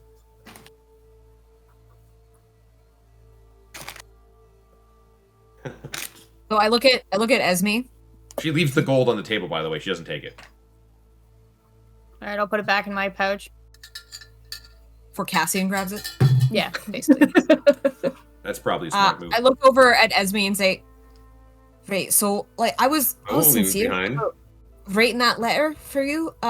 Before I saw that your art was actually really practical. I'll absolutely write it. Just like send me the details. Well, bless your heart. Thank you. Yeah, that was like some of the best art I've ever seen. It was like a flying band-aid. It was great. Well, thank you so much. My parents are going to be so proud. Do they know, like, how talented you are? Well, no, that's why you're writing the letter. The letter will help. All right. Did they not want you to become an artist? Not really, no. No. What they want you to do? They wanted me to be like my brother. He's older than me, you know. Much smarter. He's in law. So are my parents, really. But you know, I'm not good at that kind of thing. Right. I'm just good at being rich and painting things. Law people. I can respect that. Yeah. You respect law. All right. I do. Sometimes As we a- break the law. No. No, we don't. You have to understand that broken laws, as Lathander said, are for the criminals. We catch the criminals. The laws aren't really there to catch the criminals, if you understand what I'm saying. Or what No, you Lathander just put says, them I in mean. baskets. You just put them in baskets. Sometimes the means justify the results. I Is thought that we were how talking that- about me here. What happened? Huh? How do we get back on? I thought we were talking about me. How do we get back to you? We are talking about you. Anyway, There was a bag comment. did you The go story to will always raise questions, Esme. Did you go to art school? Is that? In a roundabout way, I did. Yes, I actually just graduated like last week. Congratulations. Thank you. Thank you. Congratulations. Is this where I throw the copper? No, we don't. She's not poor. She's got more money No, than you. she knows that it's decoration. No, she doesn't. It's gonna hit her in the head. She's gonna be mad. I could take some copper thrown my You way. don't need any more copper. That's okay with me. Anytime I do something good, you can throw copper at me. You have my permission. I'll give you a signal, and whenever I do, you can just throw it at Cassian. Okay. Okay. But at him, not on him. That seems mean. No. At my pocket, and I'm gonna like jingle my empty coin purse.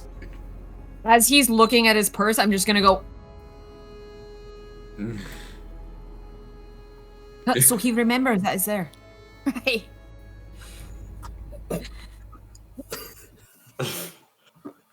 We should probably. We're gonna go back though, right? Well, we're gonna eat first. And drink breakfast wine. And then when the bartender goes outside. No, we're gonna go follow the footprints Well, that you marked. are we yesterday. doing my plan? I'm good at What was- that. What was your plan? We can put her in a bag. We're not putting her in a bag.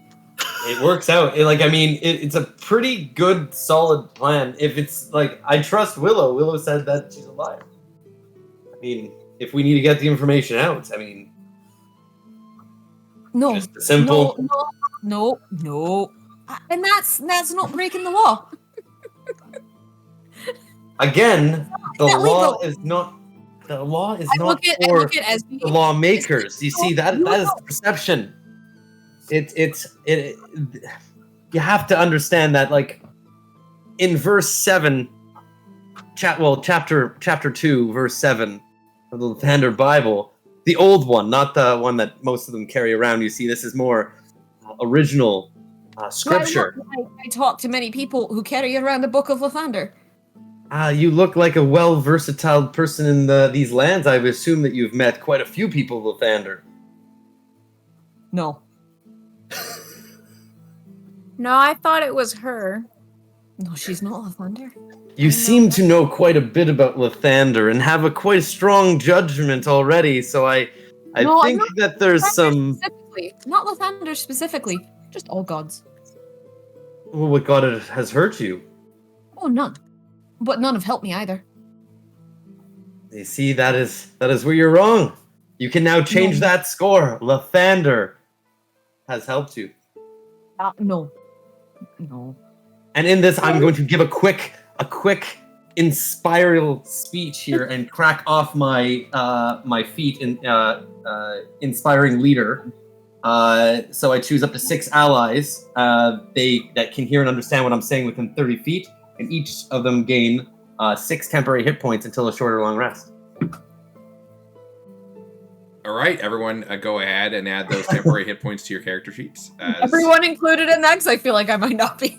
No, you definitely are. I want you to feel inspired after this because that's very important for what I say next. I'm gonna start like confused clapping. Mid sentence, as he's starting, he's just. But when I finish and I see you, I see that I'm gonna pick 3 of the closest people that I see that are looking at me in the that they're obviously eavesdropping. I'm looking for 3 more eavesdroppers there, and I'm going to inspire them too with 6 extra hit points as well with this speech.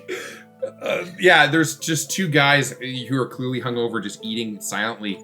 You see them breaking apart bread, eating them, and they just all of a sudden they feel slightly better. They look around confused, and they look at each other, and their eyes meet, and they just shrug and go back down and keep eating. And you can tell that they're convinced that the food's almost the reason why. I'm okay with that. I know. That's all that matters. Well, And after I give this speech, I'm gonna look at the three of you. I'm gonna pan to all three of you and just be like, you see, I bet right now you all feel better. Just hearing the words of Lathander can just bolster one's resolve. Just gonna keep sipping my breakfast wine. Especially like this what- one. And I'm going to point at Esme. It's not before long after that speech, as he's finishing up, all your food arrives. She goes, 2 vegetarians, a egg on yours, bacon, and 2 regular bread. They all have bread. I forgot to mention the bread. Have the bread, the eggs, the ham, and the bacon. And you have the regular, you said, right? With her egg. Here you go. I've got no egg. No egg. She has your egg. Egg. And Yeah, then egg. and then the wee artist here has extra egg. Yes, she has the extra egg, Yeah. yes. Yeah. And he has the 2. Yes. Yeah. That's it. All right. Okay. Thank you. And then she just turns around without any fanfare and leaves. I mix it all kind of together. Like one plate on top. Yeah. She pours both plates onto one and just starts digging in with the knives. It all goes to the same place. And it's decent breakfast. It's definitely better than you thought, for sure. I eat it incredibly fast. That's why I put it all on one plate. As you see, I don't like wasting time eating and filling my mouth and wasting that time I could be talking about Lathander. I wish you would.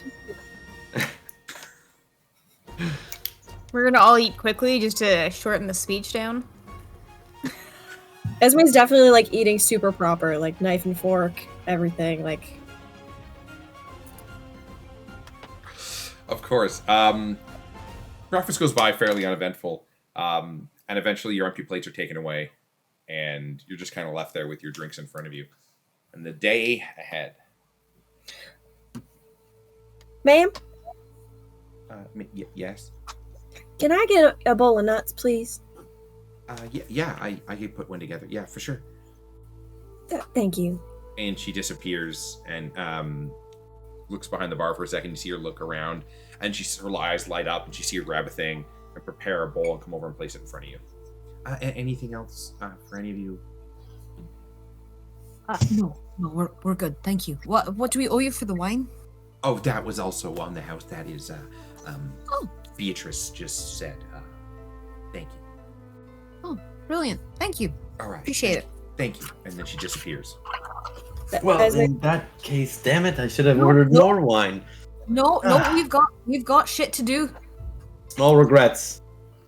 I'm gonna like take a handful of the nuts. I'm gonna eat them, and then I'm gonna take 2 or 3, and then I'm just gonna like reach my hand back into my hood, drop them, and continue on like nothing's happening. Can we see this? Are you trying to keep it hidden? I'm not like being like sneaky, but I'm Okay. also not like making like a big to do Okay. of it. So yeah, you would see her just kind of eating and then do that and then kind of go back to it. I don't think I would question it. I think I would kind of just like, Rich white girl be rich white girl. yeah, like not sure if this is like I'm friends with someone who's Fae-like and does weird things, and maybe she's just like on that spectrum too. Kind of just like see it, acknowledge it, note that there are now nuts in her hood. Wonder if maybe she's got like a squirrel back there. Something like I just that. do it like I do it every so often. I eat it, and then I just Yeah, it's kind of like Willow's pig. She's got something in her hood she's feeding. It's in a basket. Well, I know, but More of cultivating and keeping as emergency rations, but I mean, pets are good names too. We're gonna go. We're gonna go back. do the rest of you have appropriate clothes for this weather?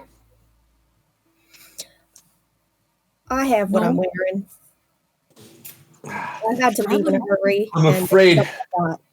I'm afraid is what you're looking at is what you got. I have just but a few changes of weary commoner undergarment clothes. Yeah, you're My broke. armor. I got that. Yeah, and I'm quite flat at the moment. Not as liquid as I once was, saving the gnome, the backpack story that we talked about. Right. Haven't quite recovered yet.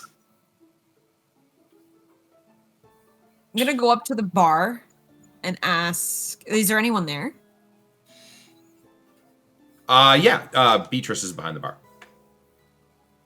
Sorry to be a bother, but do you have any like winter pants that would fit my friend over there? We're gonna go back out and see if we can find the other creature. But she's got one bare leg. Oh, She's honey, got you don't need to be going around and saving lives. You did your deed already. Why would you Well, want to I go? mean- I'll take a cloak. No, you won't. Sit down. You're the one who decided to take your fucking metal off in the middle of a battle, you weirdo. I wear a large. Listen, I appreciate that you don't expect it, and that makes it all the much more important that we go. For many reasons that I won't get into, but she's gonna freeze. She's got one Well, I bare personally leg. don't have anything in his size, but we do have a general store Oh, just her. 2 doors down if you would like to stop by. It doesn't have much, I have pants. but it has it does carry some winter wear. I believe they got some in for the season. Thank you. All right, we will go do that. Oh. Much appreciated. It's a Tribor Express. That's the name of it. It's just 2 doors down. Perfect. Thank you. All right. Even Go though back we're over not to on the table. Tribor, I tried to tell him that. Okay. I go back to the table. Right, there's a wee shop down the way. They'll have pants for you. You Fancy can't afford. ones? Sorry, Do they got fancy pants? probably not, dear. Look where you Are are. they, like, will they match my outfit? No. Do you not think that just while we're outside, you could clash just a bit? It's only us that are going to see it, and I mean, Appearances are important, okay? sure, yeah, I don't mind. got that. But so's not freezing to death. Well, I'll take a look and I'll decide once I see them. Right. Okay, let's go. As we walk out, I'm gonna do the I'm watching you thing to the bartender. The bartender, I'm gonna elbow her. as she's here, so her hulking figure just does one of these as she's bending under the door to go out. I elbow her in what would be a normal person's ribs, but it's like her thigh, so it's probably like a Charlie horse. No. The bartender just kind of looks strangely and with like a set of like throws her hands up in the air like, and she just kind of stares back.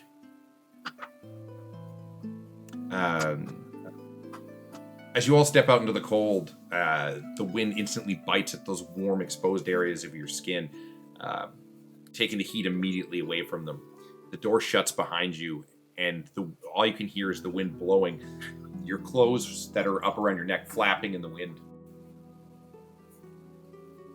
You step out into a street with very little tracks. The snowdrift's now even with the porch kind of pouring over.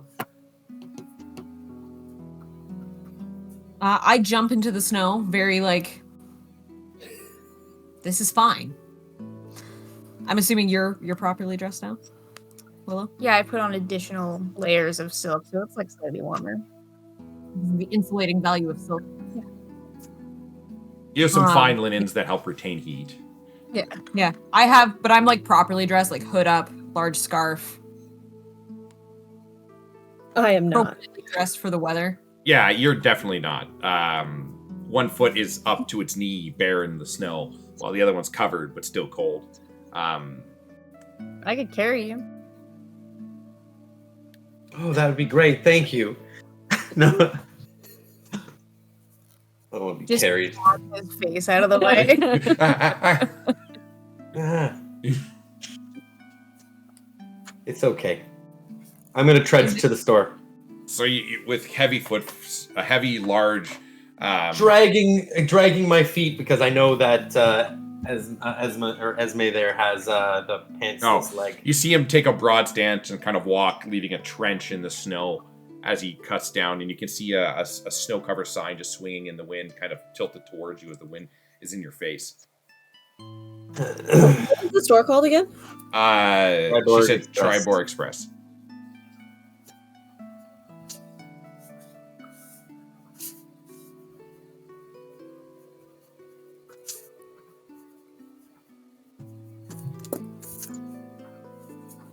I'm gonna open the door and walk in. You walk in and you see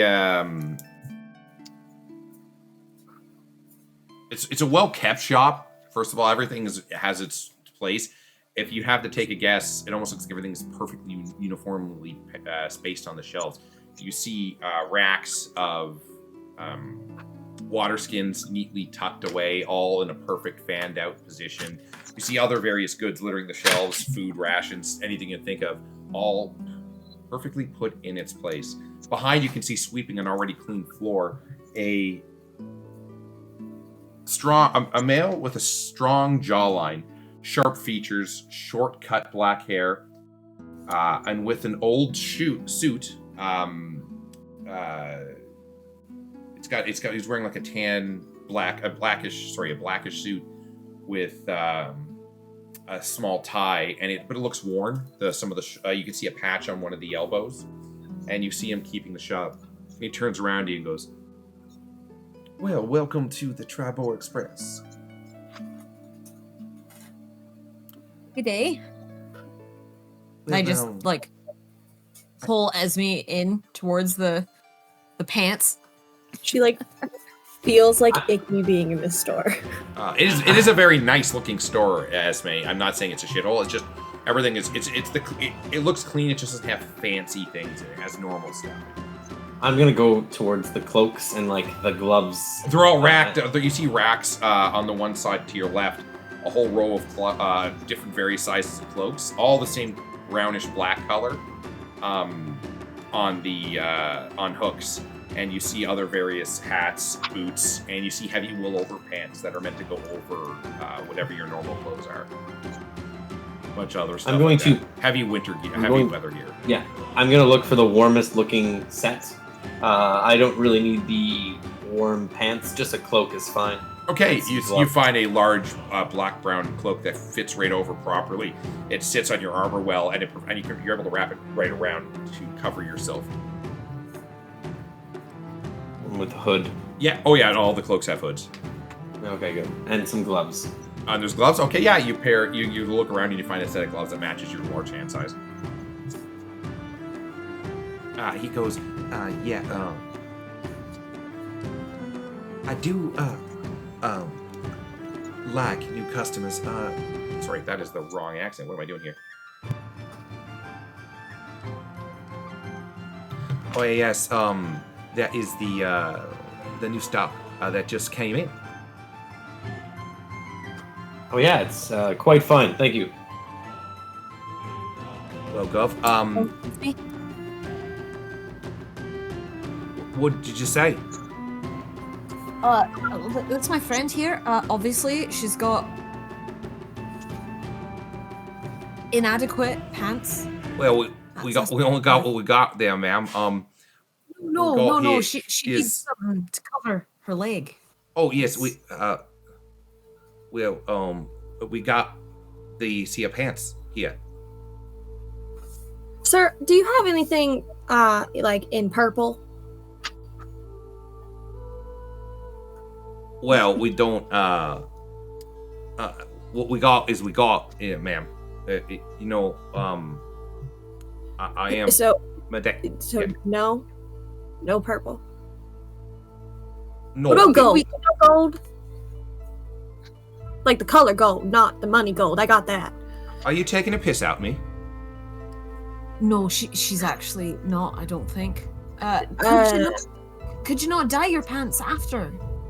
You buy them now, and then later you can dye them purple or green or whatever you want.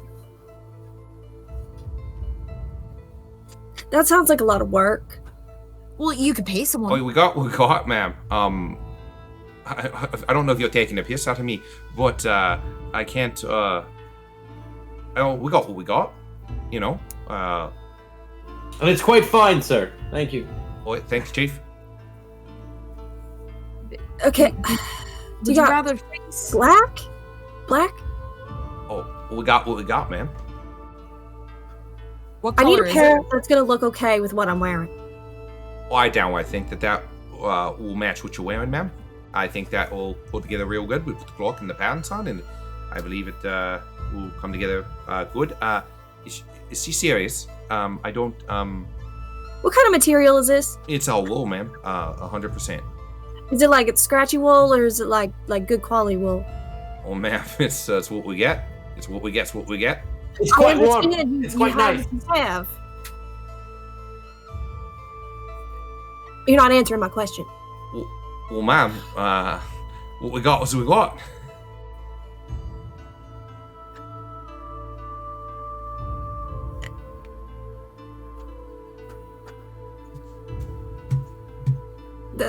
That's She'll it. That's all take you it. say. She'll take it. She'll take it. All right. Whatever you're going to bring it up here, and I'll bring it through. How much for the cloak and the gloves here? Bring it all over here, and we'll take a look at it. How much for these pants?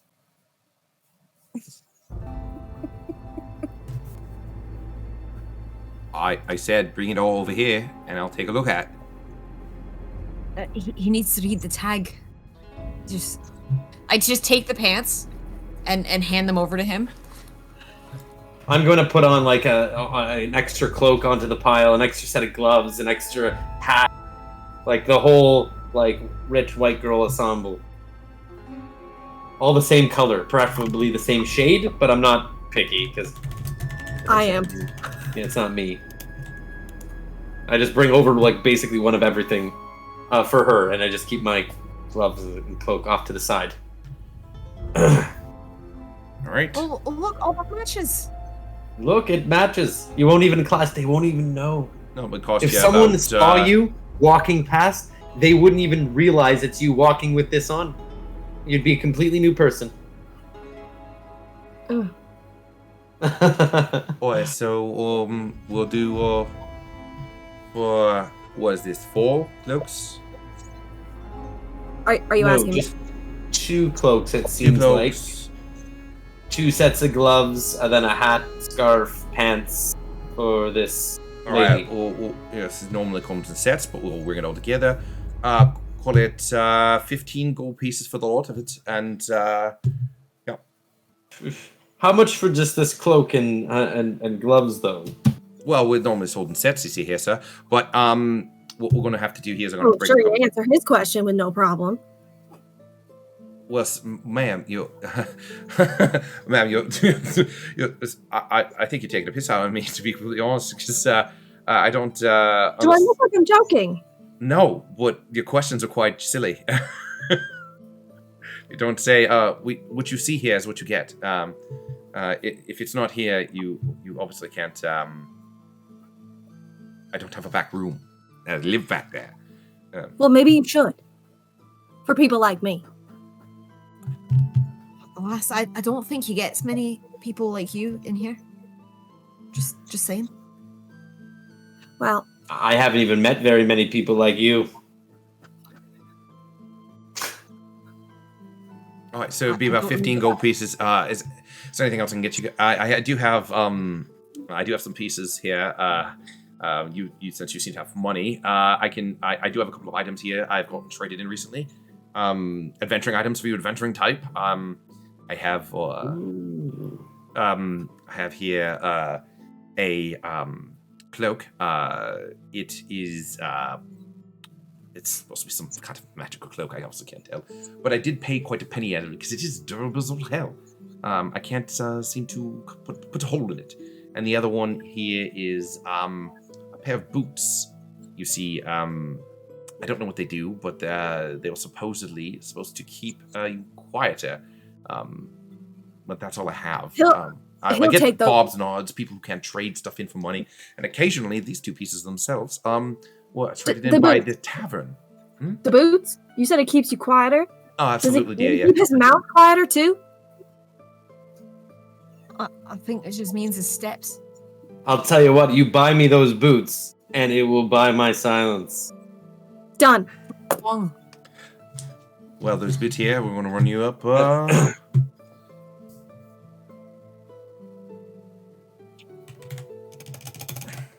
let me price the boots.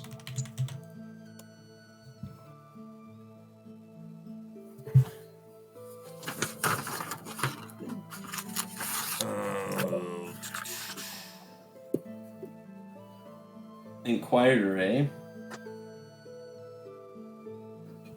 So I have like a super disadvantage right now at moving quietly in any aspect because I'm walking like, half plates and I don't have a dex at all. So it's like +0 disadvantage. It's not a -1. Yeah, but I have to roll it These twice. boots here are only about and take the worst. about 800 gold pieces. They are expensive. Oof. I did Well, pay yeah, I a have money, penny but over I to don't the. have that. I did make the inn a little bit of a deal on these. They do take we're paying installments. Obviously, I had to work up the coin to pay them back. But if you pay them for them now, I'll be able to pay off the debt. Yes. I have money, but I don't have that kind of money. Ah, well, then you don't have this kind of boots. Then he takes the boots and put them away. What about that cloak? Oh, that cloak we're running about 800 gold pieces. It's not as expensive. It's a good piece of hardware. Like I said, yeah. I don't much is obviously the book? about 800 gold pieces. Yes, sir. If I don't have that money, you don't have that money. Well, now, what is said to this cloak to be? What is the use of this cloak? It's You said it's durable. You can put it on your back and adds armor. I can't even put a knife through it. I had a hard time putting a pin on it to put the price. What about some kind of deal? Well, sir. And I'm going to turn to him and just be like, you can tell by, and I'm going to gesture to Lathander's symbol. See what I mean about I'm keeping quite your a mouth holy man. quiet? Well, And, sir, if you're not going to pay for it with coin, we have no deal. And he conscious away. Is there anything else I can get for you other than the winter clothes? I didn't say I wasn't going to pay for it, sir. What if I put down something as collateral and I come back? Oh, like a pawn. Do you have You want a pound? 800 gold? Do you have something on your possession that would be worth the equivalent of something not even this coin? No. I'm going doesn't. to pull out a little ore. It's like almost like a little gemstone. It looks like it's very colorful and like it looks like a piece of quartz, but it has all different kind of colors in it.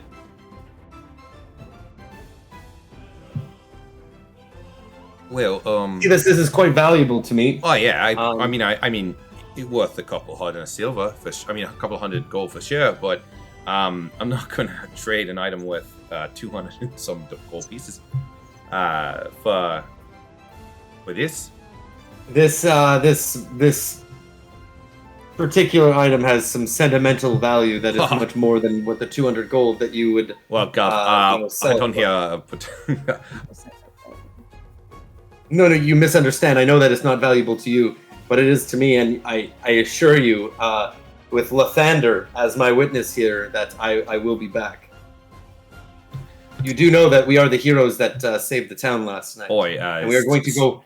We're going to go finish the job to keep you all safe. On that note, Well, you're going to be doing it with warm clothes, sir. around And he just kind of walks just out. puts the warm clothes on the thing, and he puts the items back away. That's going to be enough for me. I don't pay for the town's deeds. I'm here to make money. I was going to pay you, like I said, as Lathander is my witness. I would come and pay you what is due. I don't think you understand, sir, how the money situation works here, but it's definitely not working like that. Anyone here want to do anything else here? So still no purple pants? Absolutely no. You should definitely look into that, because I would buy those if you had those. Well, it's definitely not happening anytime soon there, miss.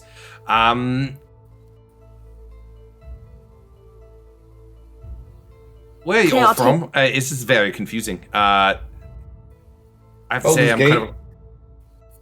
Alright, yeah. Okay, I never mind. What do you mean you saved the town last night? I don't actually know what... What rock do you live under, sir? Well, I mean, you said you lived in the back of the shop. I didn't know it was a different plane. I've been staying inside the shop, staying away from the storm. Well, it's apparently left you in such seclusion that you didn't realize that someone died here last night, just but a few doors down. Oh, what may I say happened there? Some undead creature, some foul beast stitched together by many other dead people, and abomination of sorts struck a man dead. And we took care of it. Nah, I know you're taking a piss out of me.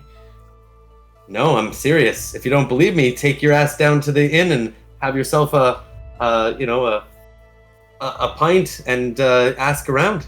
We're heroes. I'm just saying, all I'm saying here, mister, is I've been around here going on about 5 years now, and I've never seen an undead abomination come in here and start, throwing fisticuffs around. But I will go down and check out from old Beatrice there and see what she's come up with. I'll tell you what. I'll make you a barter. Sir, I'm not, sir. The boots. Sir, you don't have the money. But if you come back later, we can maybe certain when you get maybe some more stuff, we can maybe have a little bit of a barter and a little bit back and forth. I'll tell you what. I'll find you something special when I'm out there. Oh, I do. I look. Yep. And we'll have a moment. All right, Gov. That's all of you. Anything? He's kind of just like slowly turning his back to the paladin, and just kind of talking towards you three. Neve's left and is now standing out in the snowstorm because that's a more enjoyable experience than listening to Cassian try and negotiate $800 armor or $800 boots with a rock. And I never went inside because I assume that they have nothing in my size. They could probably fashion a horse blanket, but yeah, okay.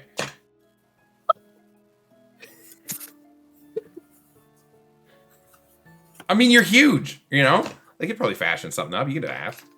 I got stuff. I'm not worried. Oh yeah, you're dressed for it. You got lots of. You're dressed in your fancy winter gear with golden trim, and I assume all the fancy buttons There's or gems. Gemstones. Yeah, I figured it's sparkly. It's great. It's like watching. Probably what Esme is looking for. It's like watching Elton John Santa Claus walking through a snowstorm. Yeah. We're just here to vibe. Just here to vibe. All right, cool. So you take off out of the shop. You kind of you can see the shopkeeper go back to cleaning up the wet footprints that you had just brought in immediately after you left. You walk out into the storm and you find yourself in the streets looking left and right.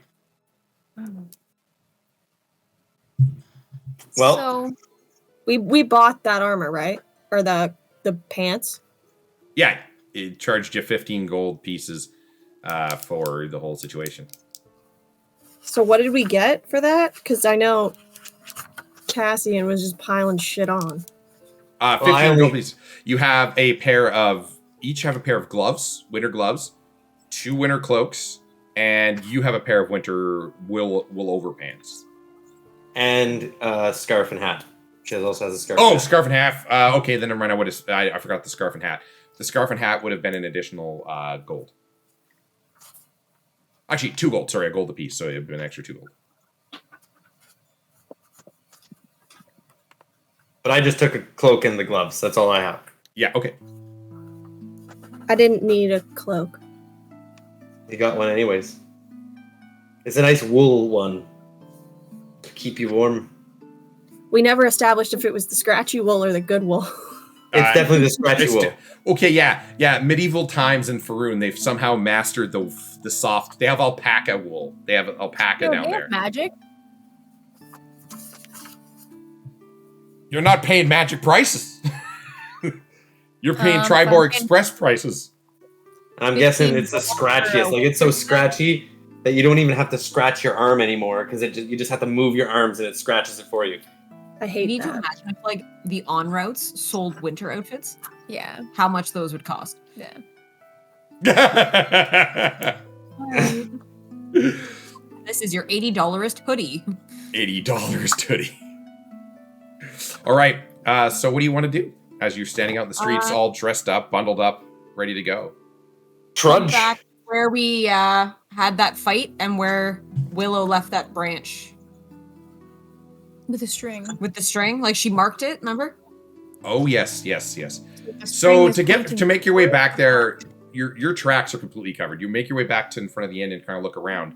It's all even. Some tracks have been covered, so we're gonna need some pretty high survival checks to make it back to that specific point. Because you were Right. running in the dark, without any care or concern, and you've never been here before, and the snow's covered right back up. That is a dirty 20. 12. Okay. So. Okay. 6. I got a hard 6. Are we all rolling? Sorry, I missed that. Yeah, for survival to see. Oh god. Oh, See, I told you I need new dice. I rolled so bad all night. it's an 11. All right. Okay. So the kind of group check. You look down through the snow, and you can see kind of some of the cottages that you passed by, Neve. And you're pretty sure it's that direction, and you do take off. You're not going quickly. You're trying to kind of look around and kind of get your bearings. So you climb over the fence, which is almost completely covered now with snow. And you trudge through. Well, it's easy for you with your ability, sorry. But you walk through with this natural grace through the snow. I'm assuming the same marching order as the day before. The night before. I remember the fence. I think we were going the right way. Okay. Do you want me to go in front of you? Well, right now I'm blazing. Right now I'm blazing a trail. Like I'm tracking us, so I need. Okay. All right. I Well, need to. Well, how about this? We'll take a quick break here, and we'll come back up as you're trudging through the snow on your way out. All right? So we're going to take a quick 5-minute break, and we'll be right back. Right on. As we trudge through the forest, Yeah, so we'll jump back into it sitting now. to our back. All right, yeah. So we'll jump back into it now from break. And yeah, you are going towards between those two cottage-style houses through the storm, the wind blowing it, and now off to the left of your face as this What is blizzard Billy? keeps going at the same pace and hasn't broken yet.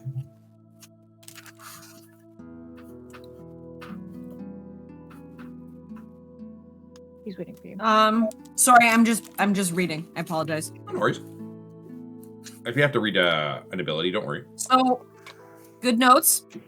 One, now that we're entering the forest, we cannot become lost, except by magic.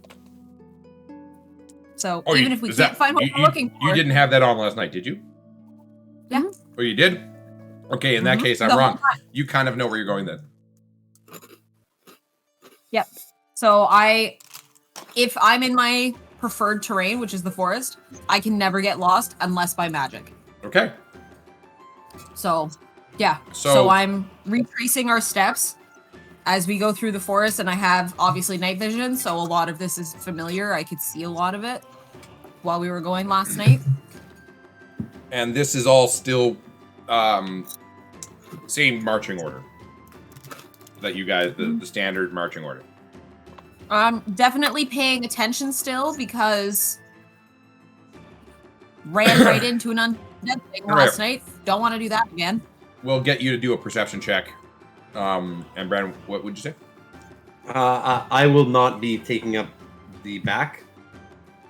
Now that it's daytime, I'll be kind of closer to the front. Okay, kind of trying to keep pace with. Got- Mhm. I got 19, and I'm sticking right with her. 13. So you're right You can behind see her. clear over my head. Okay. And then Esme taking up the rear. And we can't be surprised in the forest. Okay. So, carrying on. Just making sure I got As all you my push abilities through up. the pine trees that make up the majority of the trees in this area, you have to a couple of times get Willow to duck underneath the branches as some of the trees will overlap, and she has to kind of duck underneath the canopies to get by. But you find yourself getting back to that area, and it's not before long you spot that peg in the ground that's almost covered.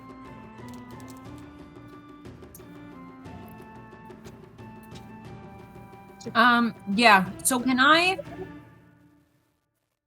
use primeval awareness? And that does. So that tells me within 1 mile regular or 6 miles of my favorite terrain, which we're in. So within 6 miles, are there aberrations, so celestials, dragons, elementals, fae, fiends, or undead within 6 miles. Okay. So you kind of hold the tree that the mark was on, and you kind of focus in on it. And you stretch your consciousness through the inner workings of nature as it pulses out and it comes back. And no, you don't sense anything undead within 6 miles. Turn to my compatriots. Right. If it went this way, it's more than 6 miles. What we want to do? So specific. So what you said, it was specifically undead? No, it's undead, fiends, fae, elementals, dragons, or celestials. Yeah, you do see it. You do get that sense that there is a red dragon. No, there's no red dragon. No, you're good. Yeah, it comes back clean. Okay. All right. Right. What do we want to do? I mean, just because there's no dead things doesn't mean the thing that's made the dead things isn't, still there. Okay. Do we want to go in the direction that the footprints went?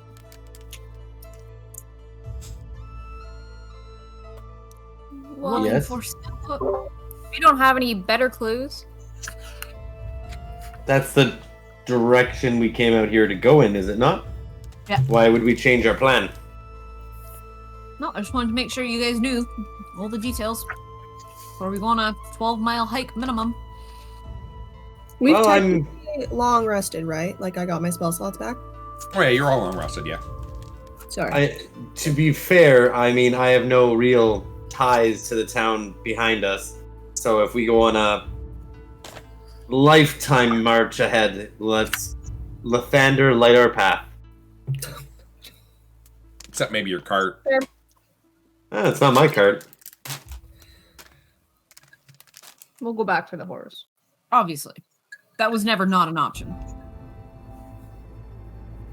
I'm saying if my loyalties to the direction behind us is null for the direction that we go ahead. So let us trudge forward. All right. So give me a. Because you're not. Give me a survival check. That you're leading the way there. All of us? No, you just because you're leading the way. Can I give her advantage for helping? Yeah, sure. So roll with advantage. Dirty 22. Dirty 22. I have a very, very good survival score. You Oh, have- and I automatically got advantage anyway because I was in my favorite terrain. Sorry, Oh. I should have mentioned that. Okay. Can Well, we do the +2? Are you doing the +2 for extra advantage? I don't stack advantage. You only got the one. I like stacking advantage. Well, not here. Not here. Dirty 24. No. You take off in that direction where Willow had left the peg, and you kind of read the ground in a way that you kind of get in that mindset of a prey's mindset. That poor fellow who was running away from this creature. Where would an injured foe run? The easiest path, probably not in straight lines. You kind of try to get into that mindset of that panicked individual.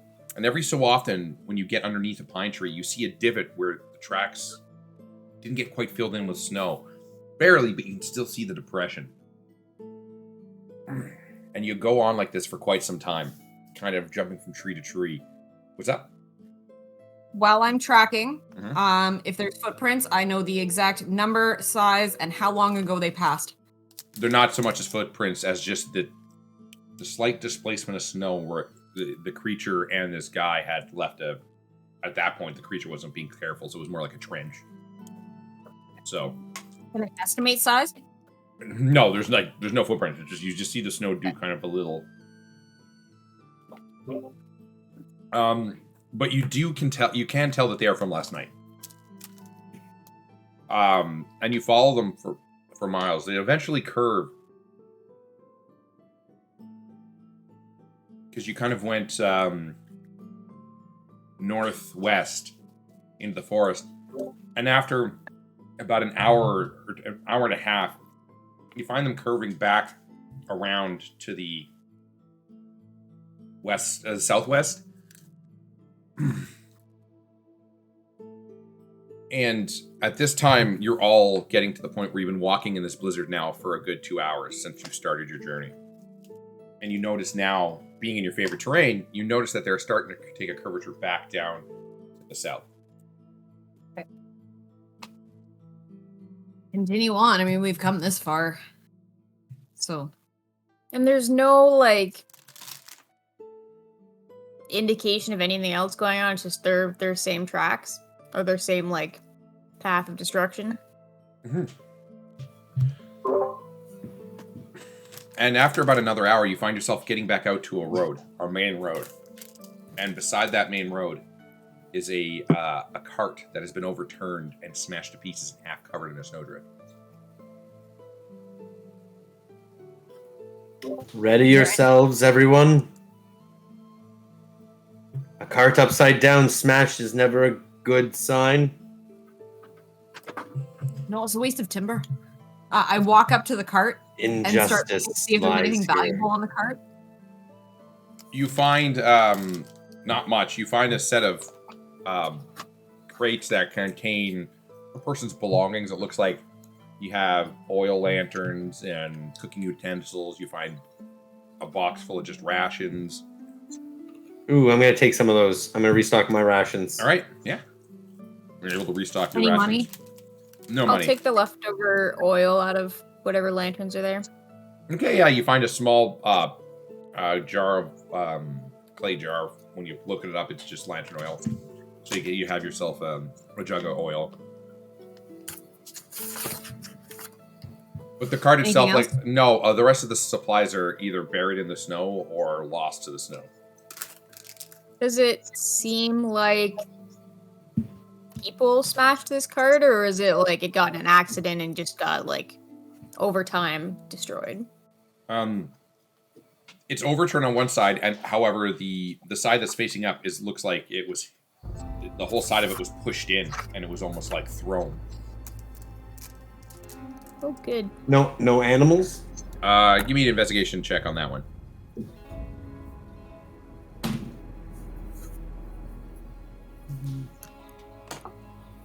16. Natural dice roll, because I got no plus. You find a harness that's been snapped free, with no animals.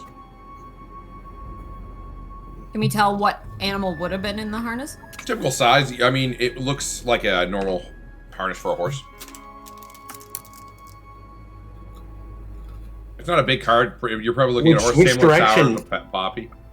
Which direction? Was it heading to Eden, or was it heading away from Eden? It's currently pointed in the direction of going towards Eden. You think that was this fellow's cart? Maybe. Probably. It's smashed in as good as he is. I mean, Willow's not wrong. Both suffered a quite, horrible ending. I mean, But we killed that beast. That beast is no longer here. something created him. He didn't make himself. Yeah.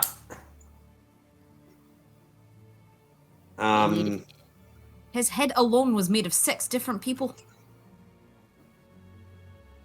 Gross thought, but yeah. Well, I mean, do you not want to know? I do. I kind of want to know. I just, this is one hell of a storm now that we've reached this point. I'm going to, I'm going to assume it's going to be quite difficult as this is not my wheelhouse. We're in this mess because of you. Yes, I killed the beast that killed the man. I feel like that is good enough. But, Killed the beast. I killed the beast. we killed the beast. I saved your ass. I was still quite healthy. I could last quite another few rounds with that fella. You I feel. were in the middle of the bush and he slammed you into a hole. Usually when I don't remember what happens, I usually am okay. Uh-huh. Yeah, you're welcome for that. I mean, even without, whenever I have had these episodes, we'll call them, I usually am more covered in blood, to be honest. That was quite tame. I didn't even, get time to work off the initial sweat. I feel like you're downplaying this a little bit. To be fair, I don't quite remember what transpired through that, the last of that. It became quite a blur. Right, you stripped in the middle of the woods, in the middle of a fight, and then you got pounded like a nail into the ground, and then she saved you. That's how that went. Yeah. I you the whole thing, and I've got excellent night vision. That's what happened. No, perfect. I mean, like I said, I don't remember such events. It's good to get accounts of what has happened. But, like I said, Lathander has put us together for a reason. I don't think Lathander taught her how to draw. No, Definitely. but Lathander guides me, and we bumped into each other, and under the most strangest of circumstances, we are An understatement. we are traveling together. I would say that is one's fate, and some of destiny in there. What do you suppose our destiny is? I don't know, but even the most creative writer couldn't come up with the origin of our.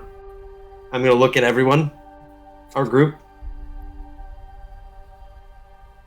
Uh-huh. Do we want to head back? An artist. I'm sure you can come up with quite a splash page for our ensemble. Oh, I could draw something, that's for sure. Well, we finally found something. Why would we turn around now? Well, he seems cold. He was complaining about the snow. I'm quite nice in this new cloak.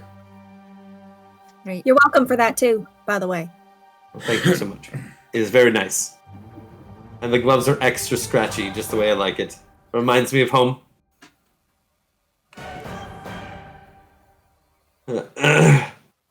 Right. Hey.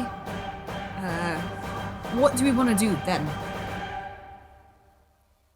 We just walked 2 hours out here in the snow. If we're just gonna turn around and go back, that's a waste of fucking time. I agree. I say we trudge on, but I just don't know where. You made me put on these god-awful pants. Are you warm? That's besides the point. You're welcome. I mean, I look everything's awful. everything that can see you besides us. I think you look quite fine. I also don this cloak, and I think I'm quite ruggedly handsome. I'm not sure you matching is the highlight of her day.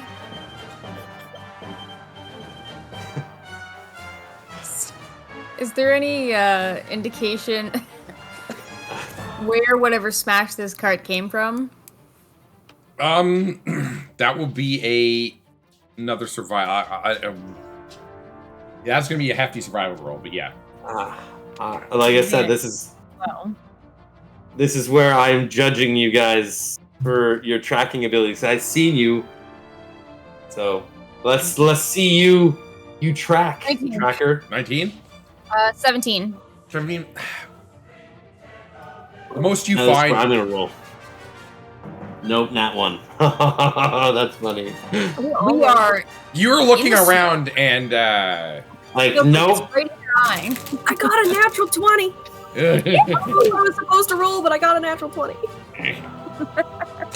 no. It was also a couple of them could do survival checks. You're not trained in it, so you ain't surviving. Wait, My natural 20 doesn't count. Rude. Can I bank that for later? No. Don't roll unless I tell you to roll. Cassian, you kind of look around. You're looking at snowflakes, just kind of admiring the scenery. It's actually quite calming here in the storm. It just, the sound kind of drowns out anything, and it's just kind of like a white noise, but in this beautiful white pattern, just shifting and swirling around you.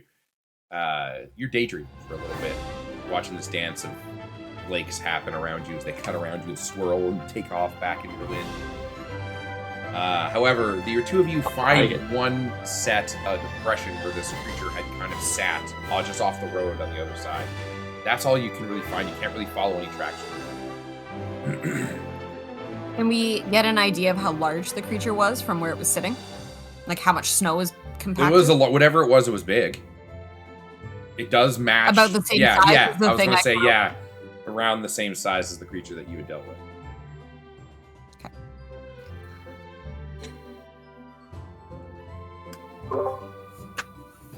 Well, it was here. It's probably the thing that smashed that cart. Mm. that was my guess, and then chased them down, and then we ran back, and like obviously the man got away, and he was probably on his way back to this cart when we snuck up onto him. Didn't look smart enough to know that it needed a cart. No, I think that was the dead man's cart. No, he's saying that he thought the beast was going back to the cart, but it's a mindless killer. I don't think it understands the value of a cart. I don't know, it might have been attracted to something on the cart Those beasts are usually controlled by someone. with a very specific mission. Probably. But it didn't make decisions on its own. That's it. So it had to be told what to do. So Yes. if it was told to kill the person on that wagon, it would have continued to chase it. And we would have probably encountered it a lot closer to the town. Seems like it's much closer to the cart than it was the town when we found it. Which was clearly the site where they started from. So if the man made it there and, I don't know. That's my guess. Managed to run really far. For someone with those kind of injuries. Based on Would the you be able to run that far with those wounds? That's what I'm asking. That's what I'm asking. Travis, based on like Give my me a medicine autopsy check. find- Kind of a nattle, kind of make that comparison.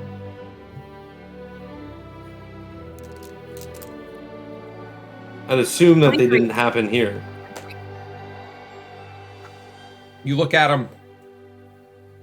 You kind of recall the impressions, and if someone were to make that run injured like this, it would have killed them. And if you had to take a guess, that's probably what that person's last breath had them do, was walk through that door and collapse.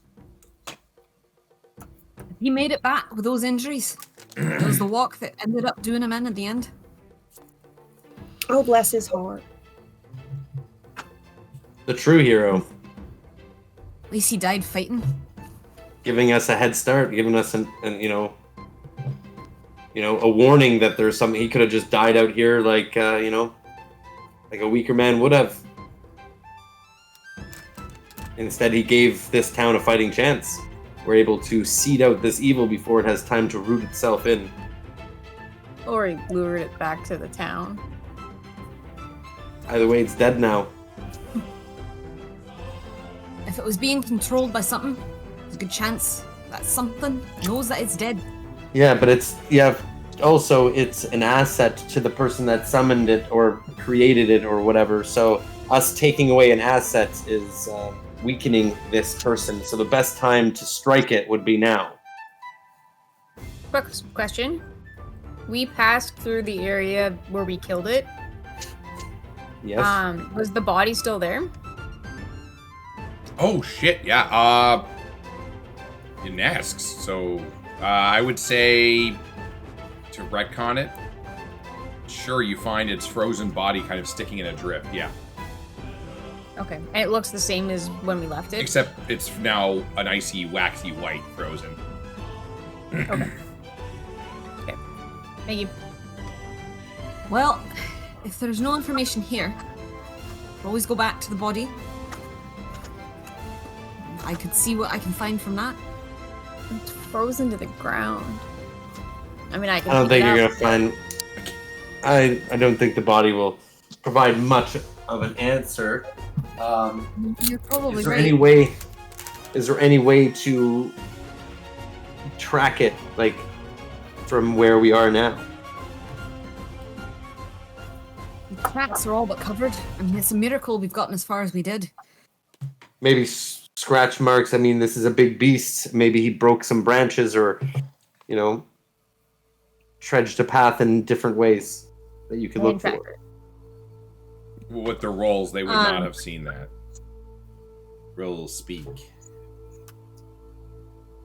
With my 19, It's not an easy DC. You're in the middle of a blizzard trying to track a guy a day ago. Is there anything nearby shelter-wise? No.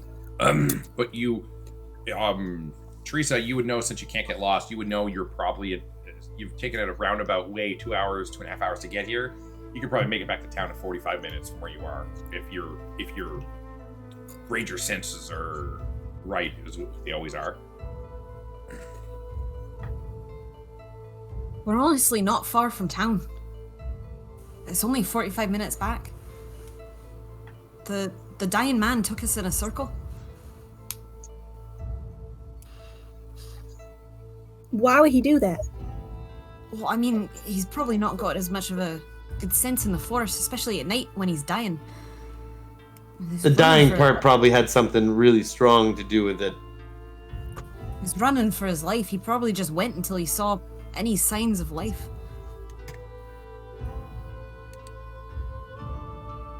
Seems pretty fair assumption.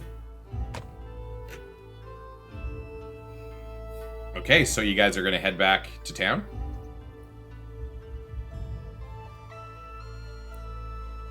Yeah, I mean, like, if we've exhausted, we're essentially there's standing nothing in the snow. There's nowhere else for us to go, so. All Like right. snow angels. Huh? Like snow angels. Yeah, I've got nothing else, so Yeah, I'm not foresty, sorry, guys. You do have a fascination with burning things. Don't worry about it. I will play my bird pipes on the way back. these ghostly bagpipes, bird pipes. No, Sorry, bird pipes. these ghostly, bird pipes. ghostly bird pipes carry on the That winter's was- wind. As she somehow manages to hold fast the entire way, just playing her bird pipes, as the snow is just hitting her in the side of the face the whole time. But after about 45 minutes, you do find yourselves coming onto the outsides of town. You see the houses with the chimneys adding black smoke to the wind being carried off. And you see a couple of people milling about, going between buildings. And you see the familiar inn as you get closer in. And a few people outside catching a breath of fresh air before going back inside. are there any, like... Anyone think of anyone in town who, if there was undead about, they would know? Is that like a law enforcement thing? I'm Like, gonna try head to off to the. I'm gonna say I'm gonna head off to the temple there. If you need me, I'll be there. Looking for some answers. Ask about the undead. That's my plan. If anybody is going to know of the undead, it'd be the Holy Order here. So. I'm not going in there. Someone else can if they want. But Oh. I got this. If you guys don't care, nonetheless, we could either, split up and see, use our strengths at different places. is there like a local healer? Like, Not that you know of. You would know of anyone that would fit that description. there's no like buildings that look like, Hey, you No. broke your arm. hey, you've got the snake on the No, stick. definitely not. No, definitely not. You see just mostly cottages and various houses. That's it. Is there a town guard at all? No. But you did see some kind of municipal building last night when you did come in. Remember I mentioned. Okay.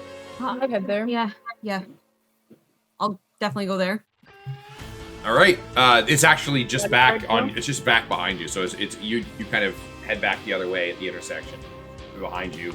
And is it just you going to the temple? So far, unless Esme wants to come. Absolutely not. Are you coming with us? Yeah, I'll go with them. All right. So you three take off and head into the municipal building that is just behind you, and you make your way towards the temple. So I'll start off with the group 3.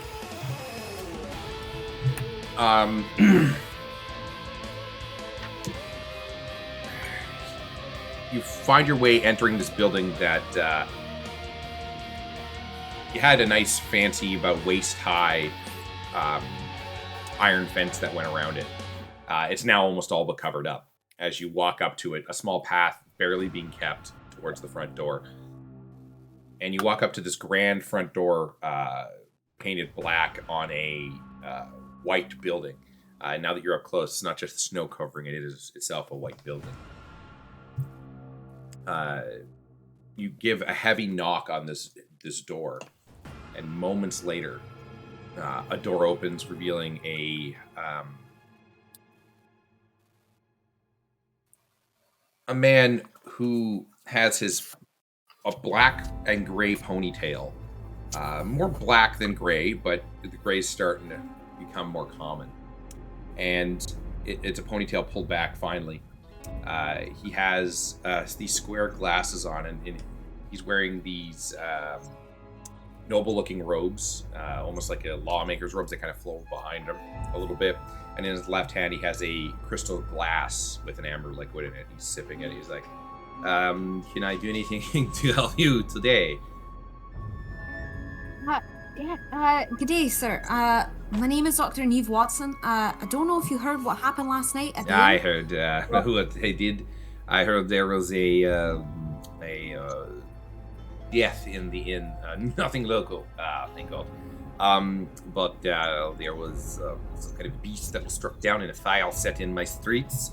That was something I would like to talk to the perpetrator about. There's better places to deal with bodies than in the middle of my town. I started the fire. There was a reason. The thing that killed the man was undead, and we didn't want All right. more I'll let undead. you come inside this house and we can have the discussion outside of the weather. I'm not. I'm not going to deal with that. He kind of pulls up his coat and walks inside, and you can tell he kind of just stumbles a little bit. Keeps going. Oh, good. Take a He is deep breath, sober. like not thrilled about dealing with drunk mayor. Don't worry, I have a plan. Just let me. For once. Just let me. Follow him in. Listen, not to bug you or anything. I'm assuming you don't know much about any undead around here. Well, I heard stories of what everyone else told. My wife was there last night. You see, she was dancing and singing her face off like she does every night at the inn. Nothing better to do. What, I more meant before last night. Have you heard anything about undead in the area? Undead in the area? No, I have not heard of any undead beasts striking people down in our streets. I've lived here my whole life. Insight check. Yeah, go ahead. Suspicion.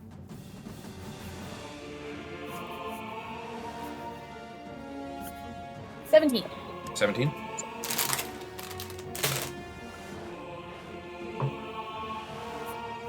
You can tell he's not being 100%. Does I there don't know look why I like didn't text there's you like that. That's fine.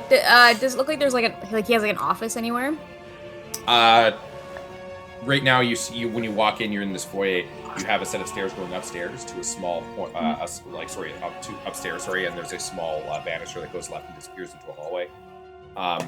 And on each side, you have on the right side, you have a small dining area with a glass chandelier over a large dark wooden table with a hearth on the one side. On the left side, you see another hearth and more of a sitting room. Has there been anything strange happening in the last 6 months, a year? Absolutely not. I would not raise children in such a hostile environment. And who are you again? Who are you all? I'm gonna kneel down so I'm like level with her head, and like whisper, be like, he's lying. Yeah, you know, I'm right here. I can hear you. And then it's moments after that, you see a tall porcelain white-skinned woman with red hair in a kind of tied back right now in it's messy up top, but then it finds its way into a lazy braid that's kind of over her left shoulder. She kind of walks up. Yes. I met these folks here at the bar last night. Yeah. Listen, She was the same woman that was singing with the bard. Sorry. Oh, the one I tried to tip, and then the bard was like, "This is for me."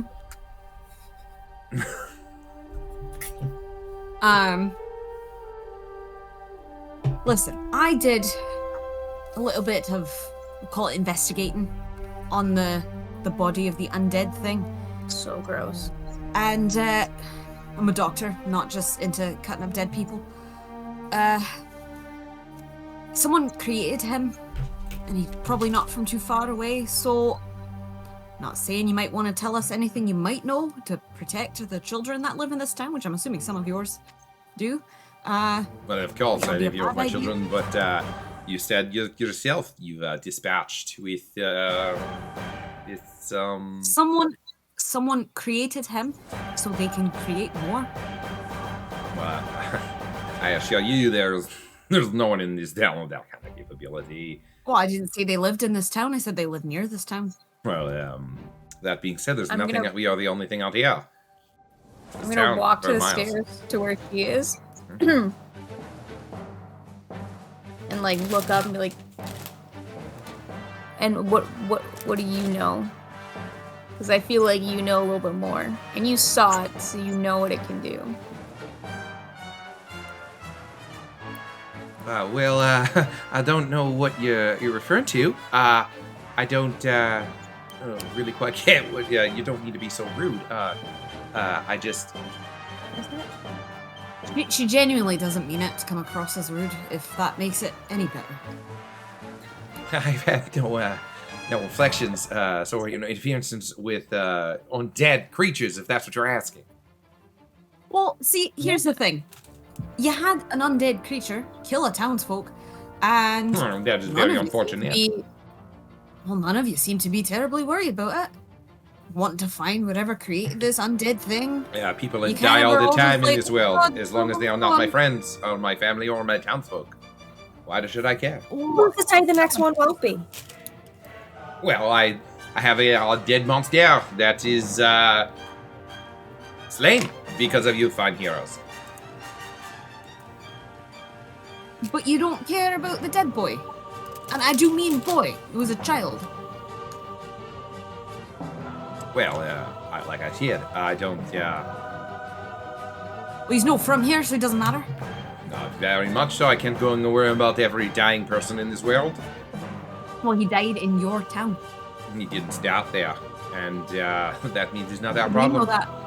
How do you know that? Because he's not from here. Sorry, wrong, way wrong accent. Because he is not from this town. And you think the thing that killed him can't be from this town? Well, none of us are dead. Yet. Well, you said it yourself. The beast is gone. My thanks is with you, but I don't really know what more I can do. Well, you, If any more show up, I will be sure to obviously call upon the aid of such heroes again. But wait, house of you. Do you have a local healer or a local doctor? well, we do have a Harryman of Sorts. It's new.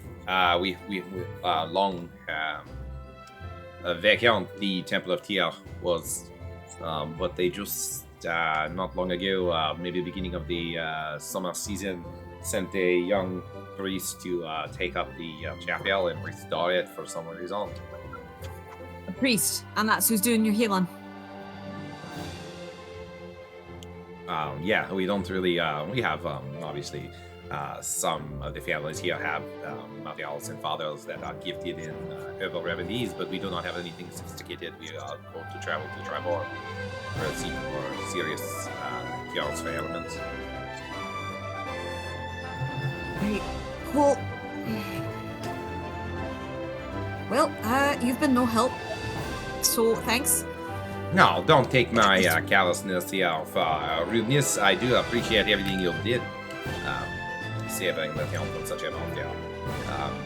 I told Miss Beatrice the town will pick up the tab on your room, so you can expect a full refund. As I don't want her money. no, the town will reimburse. It is our duty to reward citizens who step up in a time of need. Huh? Is that would you consider that a gesture not appropriate? I think it's appropriate for us. I just wish someone cared more about the dead boy. But that's fine. We'll go ask the priest. Au revoir, monsieur, madame, monsieur. Sorry, no, the monsieur is not there. Madame's. The monsieur's not there. No, monsieur is not there. You're not even like a not, good liar. not madame. Doctor. And then just walk out. You're a bad liar. Walk out.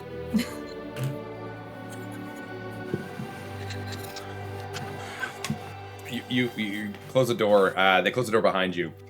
You can hear a small latch click behind you, and you walk off into the snow towards the direction of the church. Cassian, around the same time they entered the mayor's house, you entered the temple. The temple itself has a high peak, but the shingles going up, you can tell there's areas that are kind of caved in this peak. The building itself is set up in almost like a T size. It's much bigger than you would expect a temple here to be, but it is it's not huge by any means. It's just bigger than it would be for the small town. It's maybe 80 feet long in total, with each wing probably about equaling up 80 by 80 feet. The doors themselves are a dark oak, with iron bands that go across it, with two massive rings. Open the door. You pull the rings and you kind of push the snow aside, and you're able to kind of get inside, giving you into this lobby with benches on each side. There's coat racks that kind of go around this whole room. Yeah, I'm gonna take off my cloak. And you're able to, you can hang up your cloak easy enough. And then there's a smaller set of doors that bush before you. And above that, you can see the familiar prayers to the Morning Lord kind of written around the door in some of the various scriptures that you remember from studying Tyr at school.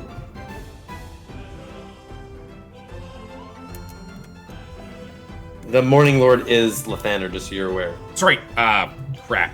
No, you're with Lathander. I understand it. Sorry, Like, I'm home! So, the God of Justice. So, God of good Justice. enough. Definitely a good alternative to Lathander. Always, Tyr, Torm, Helm. Those are not bad second places for the places I visit, at least.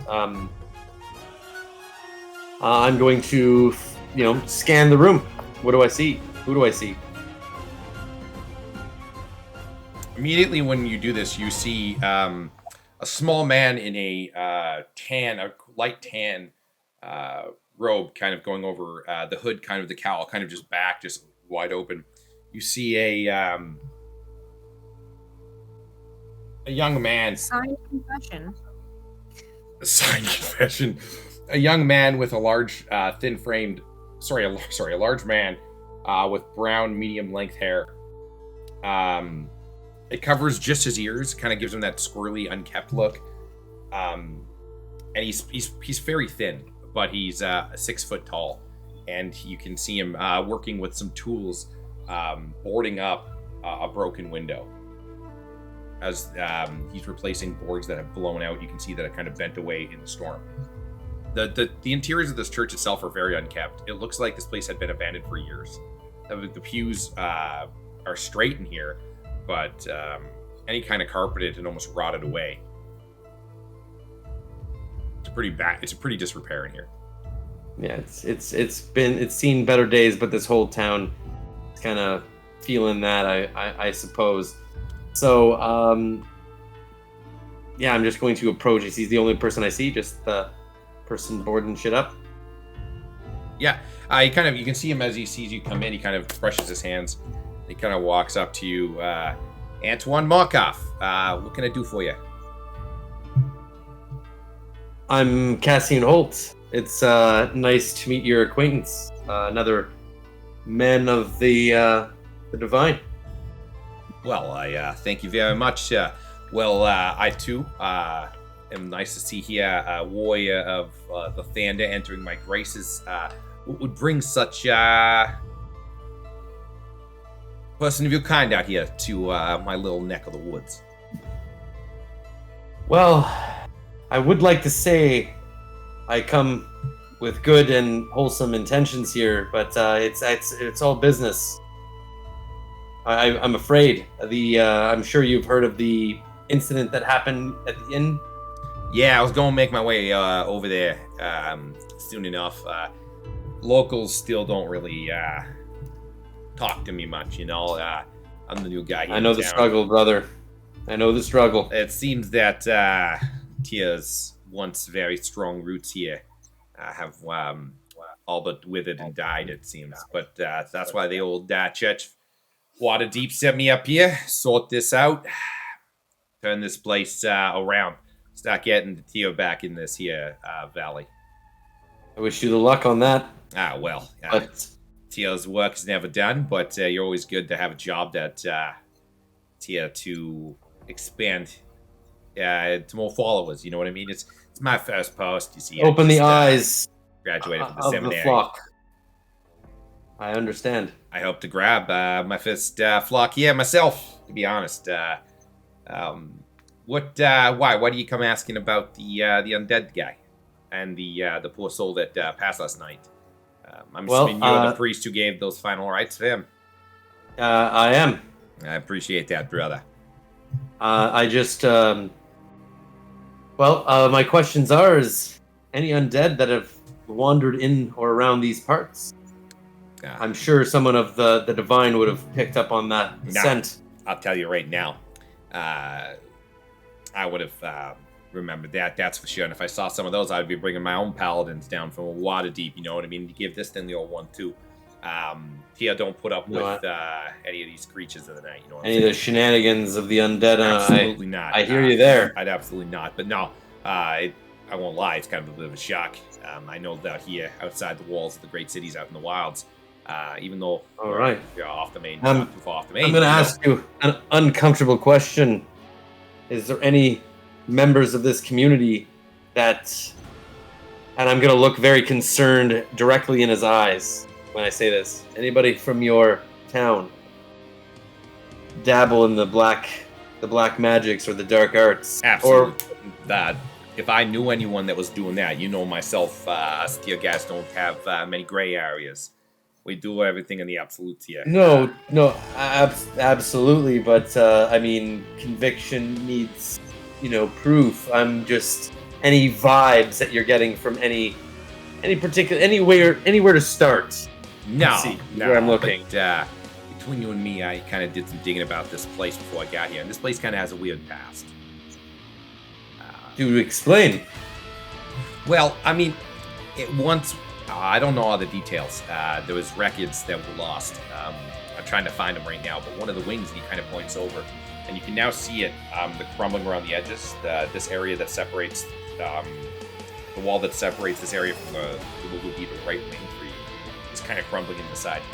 The right wing had a lot of records in it. I've been toying in there and pulling shit out for a while, but I can't seem to find any records pertaining to it. But there was we had a huge church here. Obviously, I haven't noticed this place is bigger than it should be for a place like this. But back in the day, there was all signs of miracles that were happening out here, and people flock out here. So it led to a large tear following and large temple and whatnot.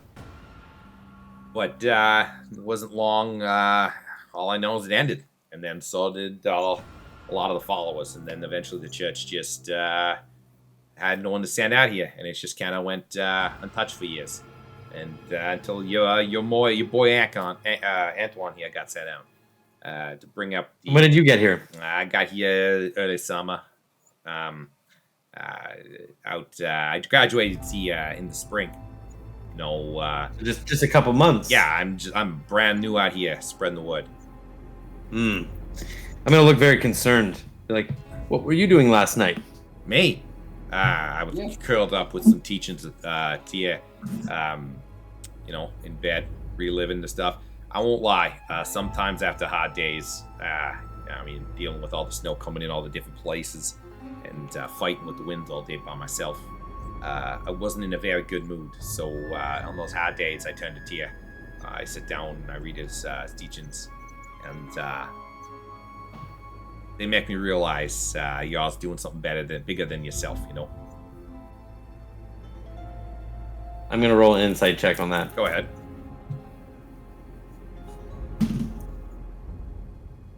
What was the size of the D20 you just rolled? I heard it from here. Great. It's I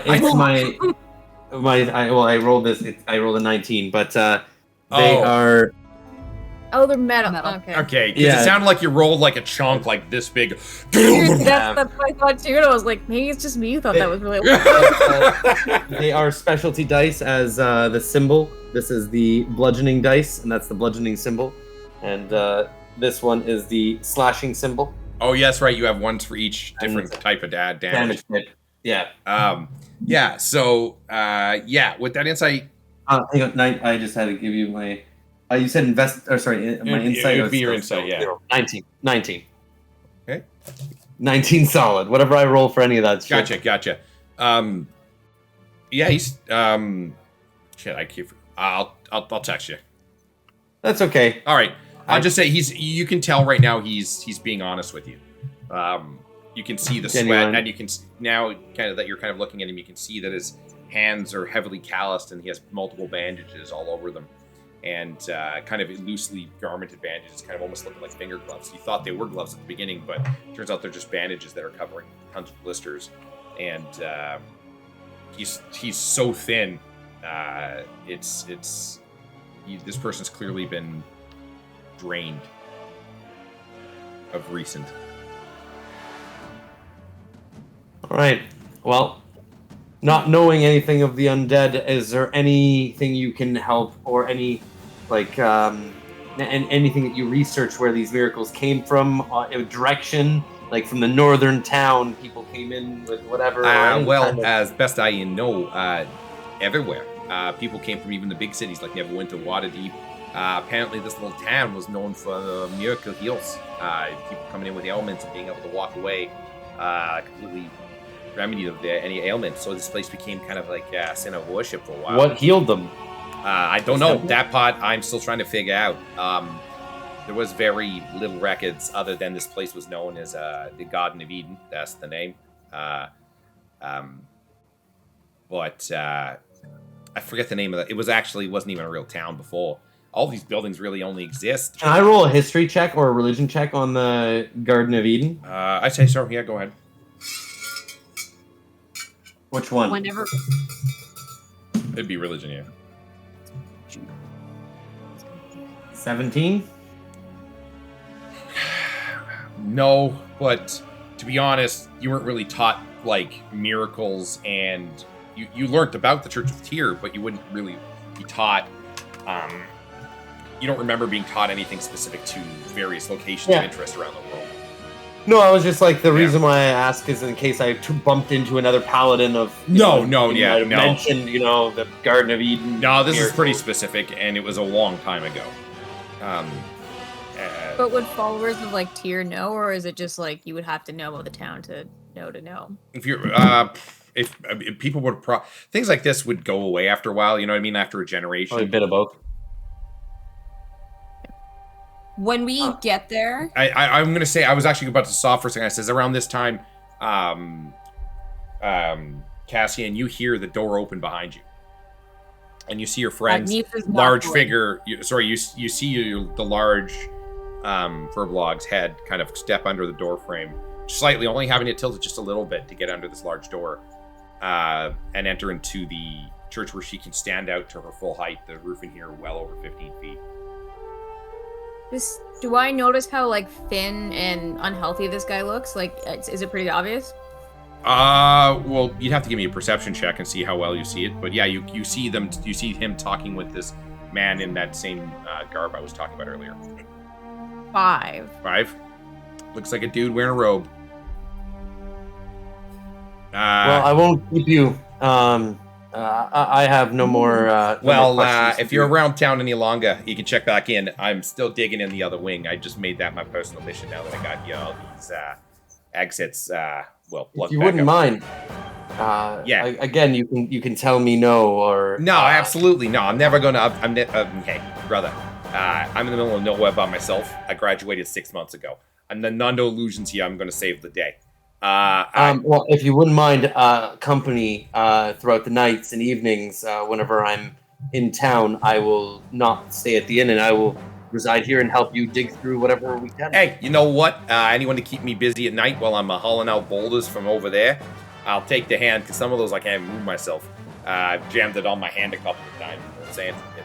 Your shot, Cassian. Huh? You said you shoot your shot. You just passing through? The church didn't send you out here, did they? No, not at all. Lathander guides me. I'm on a independent project. Oh, perfect. Obviously our gods had our past intertwined for a reason, and I hope we do some work together. I definitely don't mind the company, that's for sure. Hello, friends. Come on in. Antoine. I'm gonna whisper in. The big one loves to talk about all days. Thank you. I close the doors and stay outside. All right, he doesn't know. Welcome to the House of Tyr. I am the head and only member of the church here, sent back here to bring this place back up. What can I do for you fine patrons of Tyr today? Just looking for records of dead people not staying dead. They're my companions. This would be the rest. I thought there was one more. I was told that there was 4 of you fine artisan assassins of the undead. The doctor's busy being a doctor. Oh, we have a healer. I dabble myself in the medicines. We all taught back at seminary school that we would, back at Temple, to heal those with ingredients found readily available here in these here woods. I got a stock in the back, and we can, anyone else who practices the medical arts, I got a respect for. You can tell the old doctor she's welcome here. Records? Ah, yes, records. I was just talking to your friend about it. As you can tell, this church, this temple, of Kia, has been in some disrepair. And as he says that, like an old pole that would have held a massive curtain to pull over the windows, snaps and kind of falls down and kind of just falls. Has fallen under some disrepair. As you can see, I'm but one man, but trust me, this place looks a lot better than when I found it. I had to kick out 2 badgers and a small bear who were living in here. And let me tell you, the badgers are worse than the bears every time. Could I hear the pole fall? Oh, yeah. No, wait. Oh, from outside in the storm? You can give me a perception check.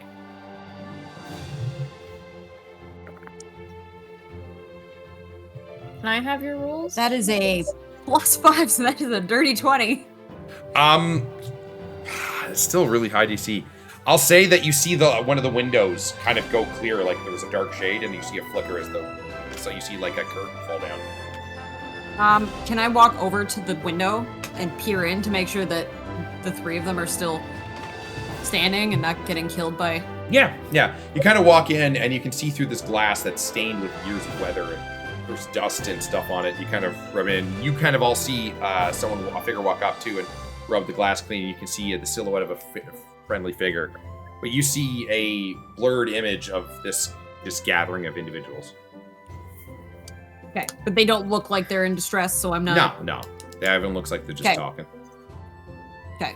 I just hang out by the window, but, like, not in sight. All just, like... All right. Paying attention. He kind of looks at that one with you, that the doctor. Yeah, so... Do you think there's records, or...? There has to be.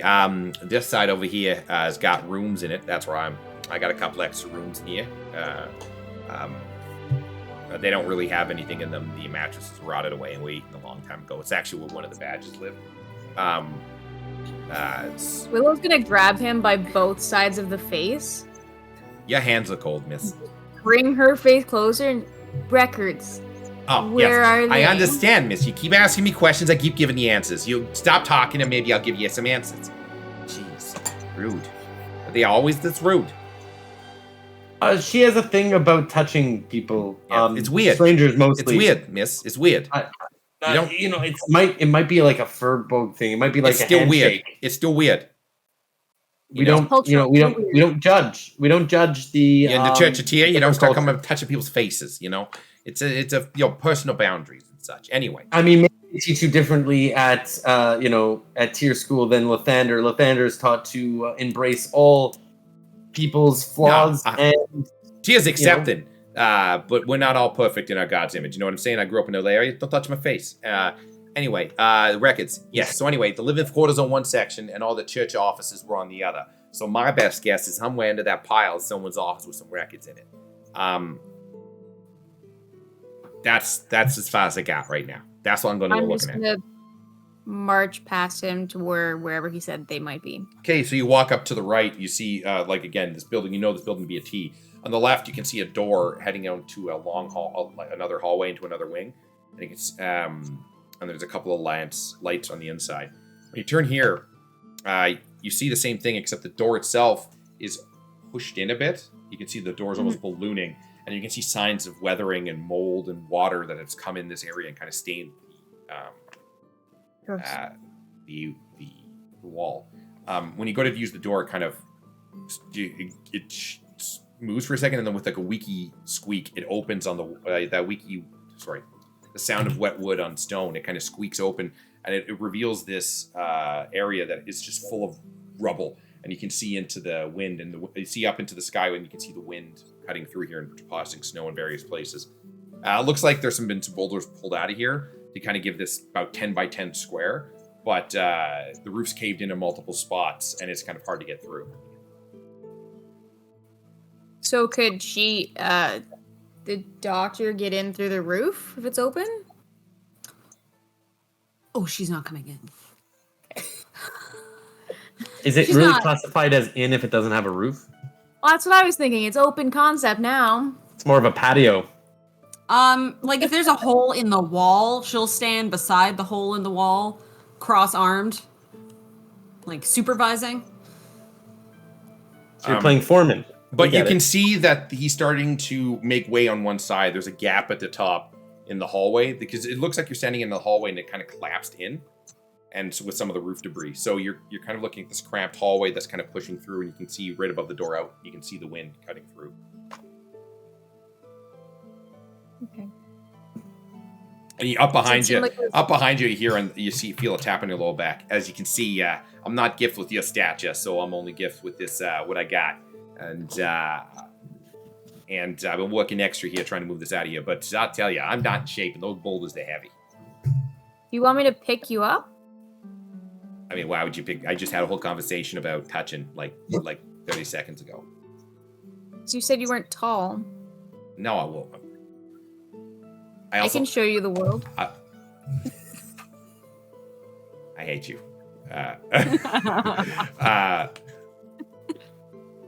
No, I mean, no, I'm just not big. I can't lift the boulders. I'm not strong enough to get the boulders out of there, you know? I mean, if you're off it, I'll help you. You can help me move some boulders. We can all sit here. I'll get some soup and some tea on. We may all move boulders. I'm okay with the boulder moving. Jeez, you're weird. You're just weird, lady.